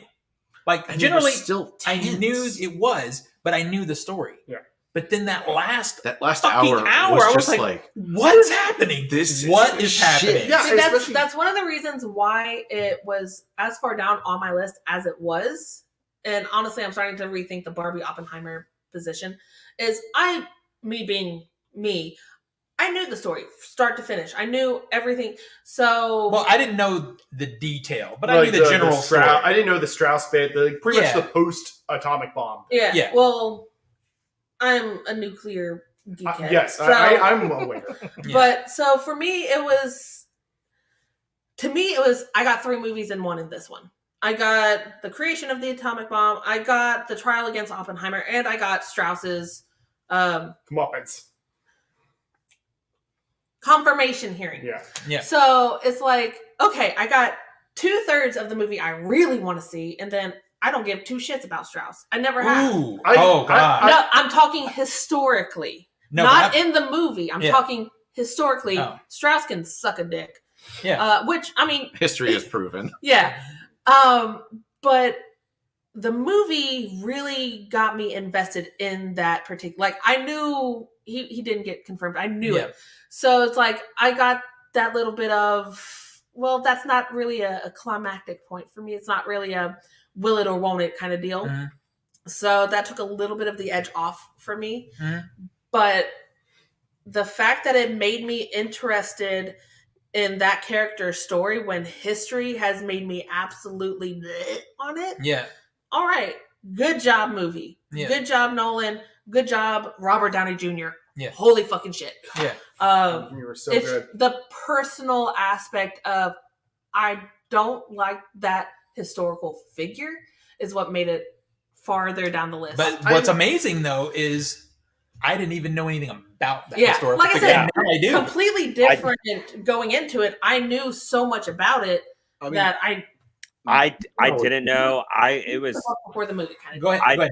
I didn't even know about like the hearing and basically the trial of Oppenheimer. Yeah, me neither. All I know, he made it, and then years later, he was like, "Oh, I feel sad about it," and that was it.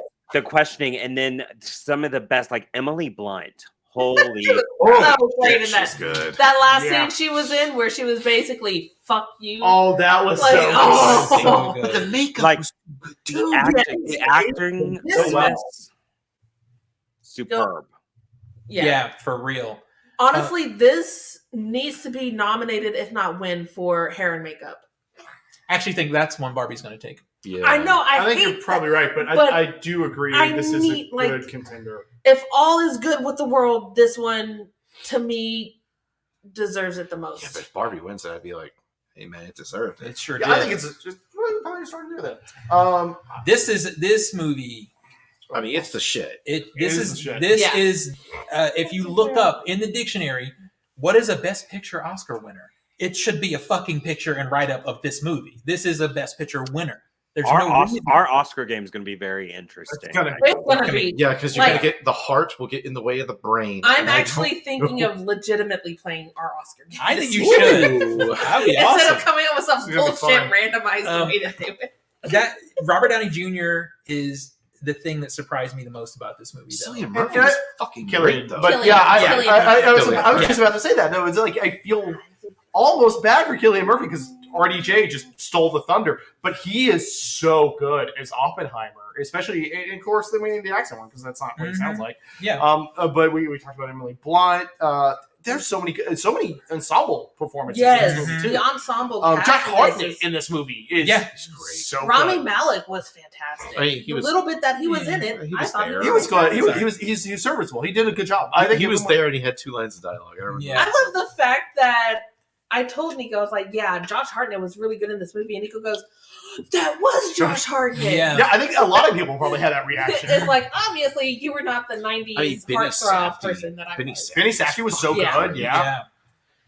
I the only thing I have. Florence Pugh was really good, and I think most of it was because you got to see her naked half the It time. didn't hurt. That was the only thing I have against this film is, I hate to say it, that sex scene is cringe. The one in would- the I have become the- death, destroyer Yes. of worlds. Yeah, I I'm sorry. would I become agree. death. Insert penis. Yeah. Destroyer of worlds. Yeah. It's See, the just- one was cringe, but I think the Don't need wife imagining the sex scene. That's very- fine. No, That's that's Weirder for me was weirder. Oh, I think But I it's understood. an awkward scene, but it's supposed to. Be. Yeah, it Yeah. hits how it's supposed to hit. No, the Looking eye good. staring between Florence and Emily Blunt, like that visual. It was a good Yeah. one. Now the problem I have with it is now every time I hear him say "now I become death," I'm like, oh, he was having sex, probably. It's just like, Yeah, that is like the only bit. Yeah, I agree. and Mhm. the other problem I have is, I know it's the 70mm IMAX presentation was amazing, but I just don't see myself going back to this. I love the ending more than sitting through I the have whole. to Yeah, be in I would a agree. mood for it. Yeah. I'm I gonna do. disagree. That's my only like kind This of is- ding, and it's not the film. Like I can almost guarantee you that after every episode of the Fallout series that's about to hit in like April, I'm probably gonna want to watch this movie. Yeah. Just 'cause Yeah, it's- I will definitely be watching this again because I think there's a lot of meat on the bone that you can soak in multiple viewings. I mean, Nolan is known for his absolute banging endings, and this Yeah. ending is And that's banging. Yeah, that it was. stinger at the end of Strauss's paranoia influencing a majority of his decisions, and that payoff of it wasn't about you, bruh. Yeah, I love. yeah, Yeah. But the gosh, the look on Einstein's face as it just goes cold and horrified. When yeah. he goes, "Oh, I think we did actually start the destruction of the world." It's like, fuck, Yeah. that's horrific. Yeah. I mean, I don't know. It was. It's like, yeah, I'm just gonna leave Bang. this. I'd say it's like I'm leaving this conversation. And This is too much of a downer. I'm Yeah. going. That whole scene where, and like you have to imagine it's probably very close to how it realistically went down of what cities should be on the chopping block. Yeah, I am entirely believe that is Like, likely how- real- No, when he Realistically, said I'm that's- taking this one off because we visited there, that's true. Yeah. He Yeah. really said it's like, yeah, no, I'm not doing this. And It's just I the love also it. blase realistic way. thing, Yeah. The blase way of deciding who lives and who dies just based on where you live. Can we talk about the best cameo of the year with Gary Oldman as Harriet Truman? It's like the moment the scene started, like before we see him, and it's like, I know we got a name. I was just thinking in my head, it's like we got a name. At This, this- is going to be a big personality who's going to play Truman, and you see it's Gary Oldman. It's like, oh fucking course it's At Gary this Truman. point, Gary fill Oldman. out Yeah. your Gary Oldman World War II character bingo sheet. He's got to be Stalin next, Right. Yeah. That's going to be great. I can't wait for Stalin. And then we haven't even talked about the other piece of it that was the most like notoriously covered in the press was the practical explosion. Oh yeah. Yeah. He could have done that a lot of ways.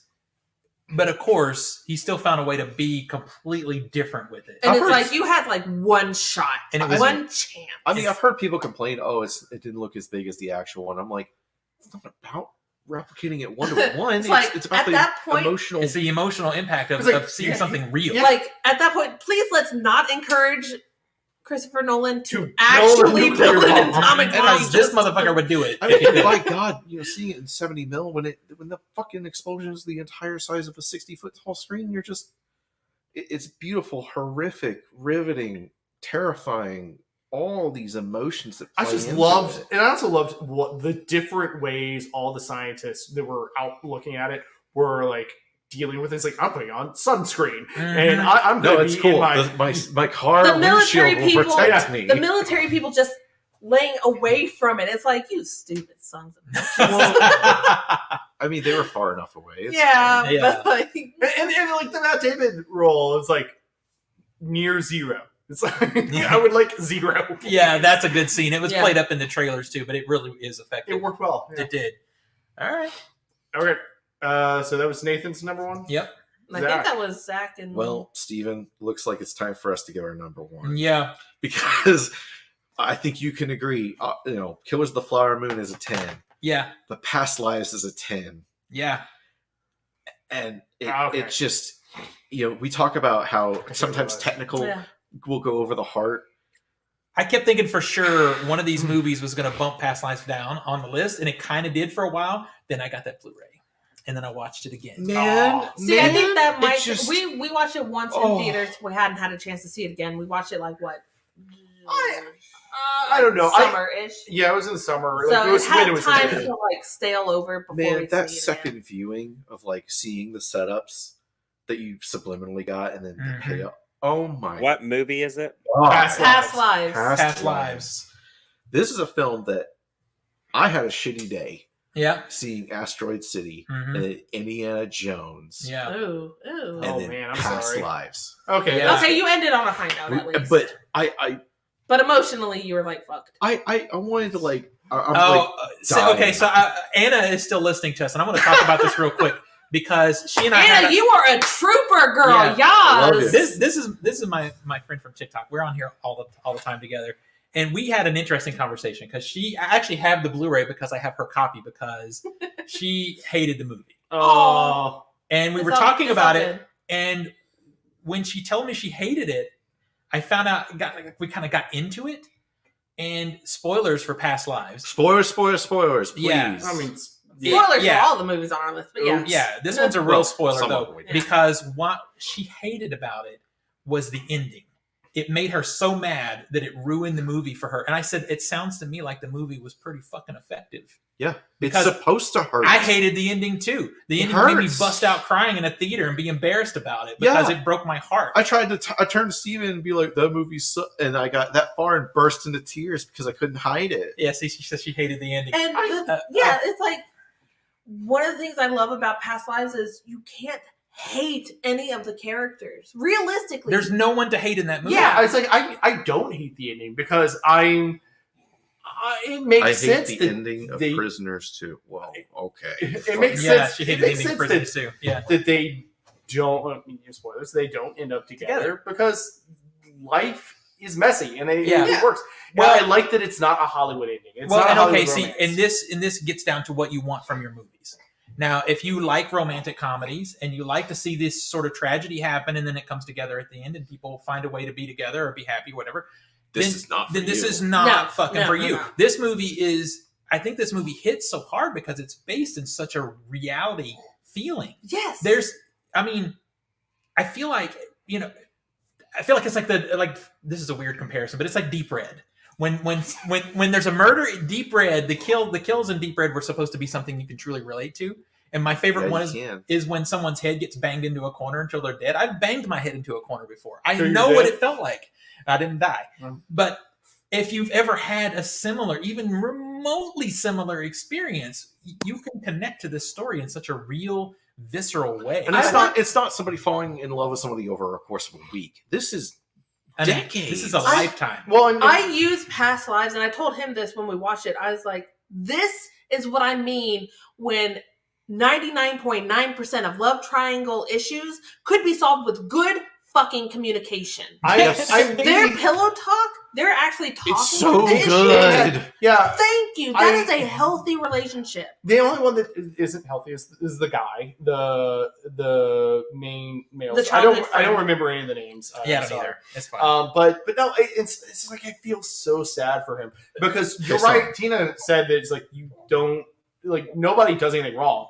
Like she goes on, the main actress goes on and has her life and falls in love and has everything is fine for her, and it's just this guy. Oh, did you just see it? Yes. She said they should have kissed while waiting for the Uber. What the fuck? Well, I'll tell you what the fuck. That train of them kissing and get together and move has fucking left the building. It left the building years before they even saw each other. It's like she has a good life and is in love and married and all that stuff. And I love the fact that the childhood friend is like, I wanted to hate him, but I don't.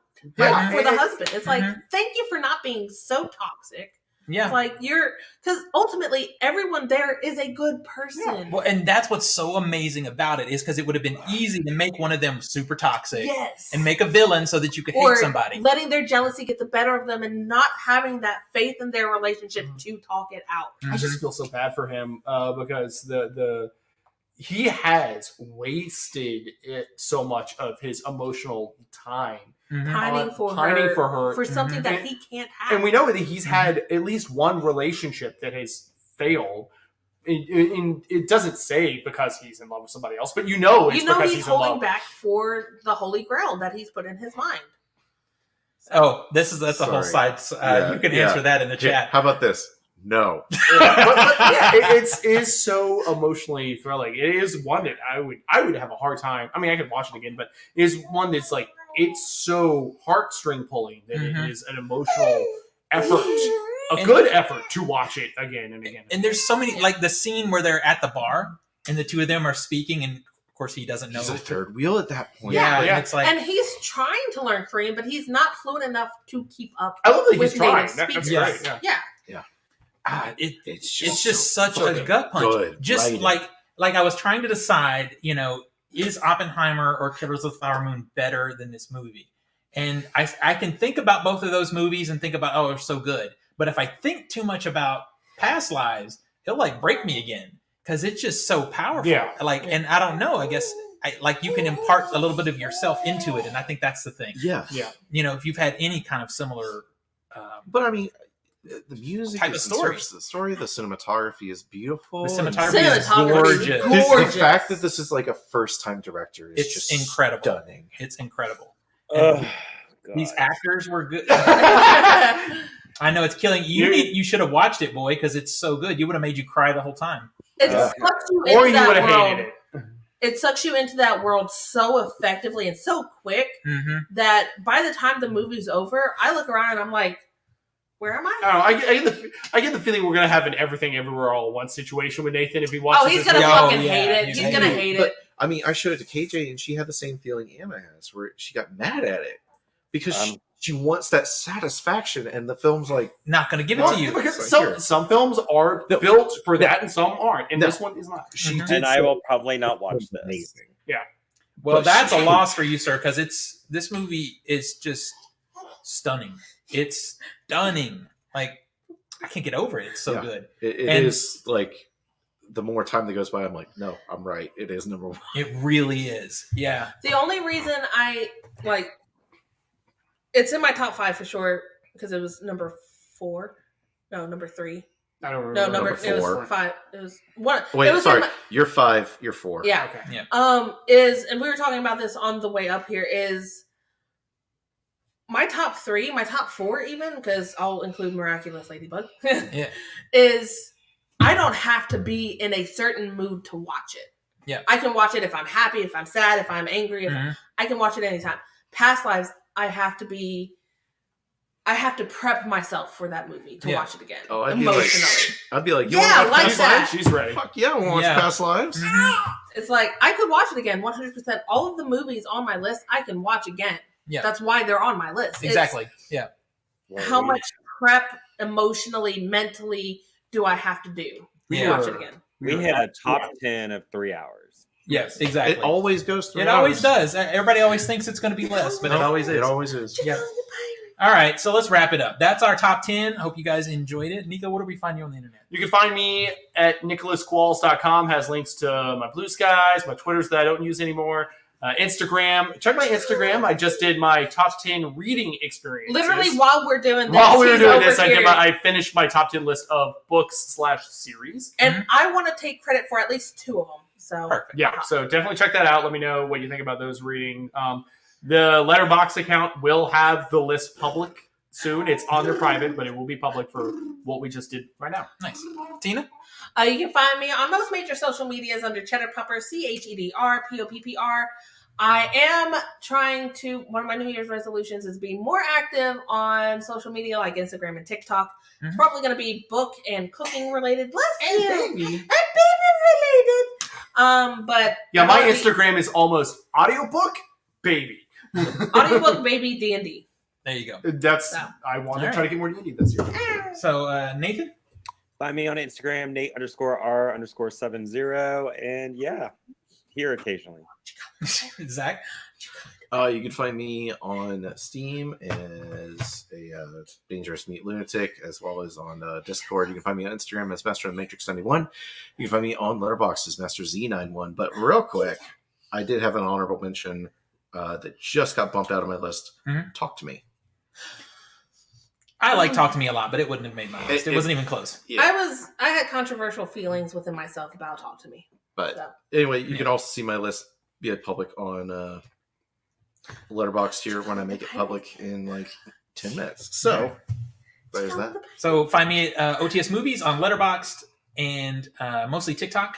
And then you can also find Off the Shelf Movies on Instagram if you just want to see my TikTok tree posted, because that's all it is. We'll be back. We're going to take an hour break to eat some food, and then we'll be back to do our fantasy film ball for winter spring. She just smacked herself in the face. Bye, everybody. Bye, everybody. Bye, everybody.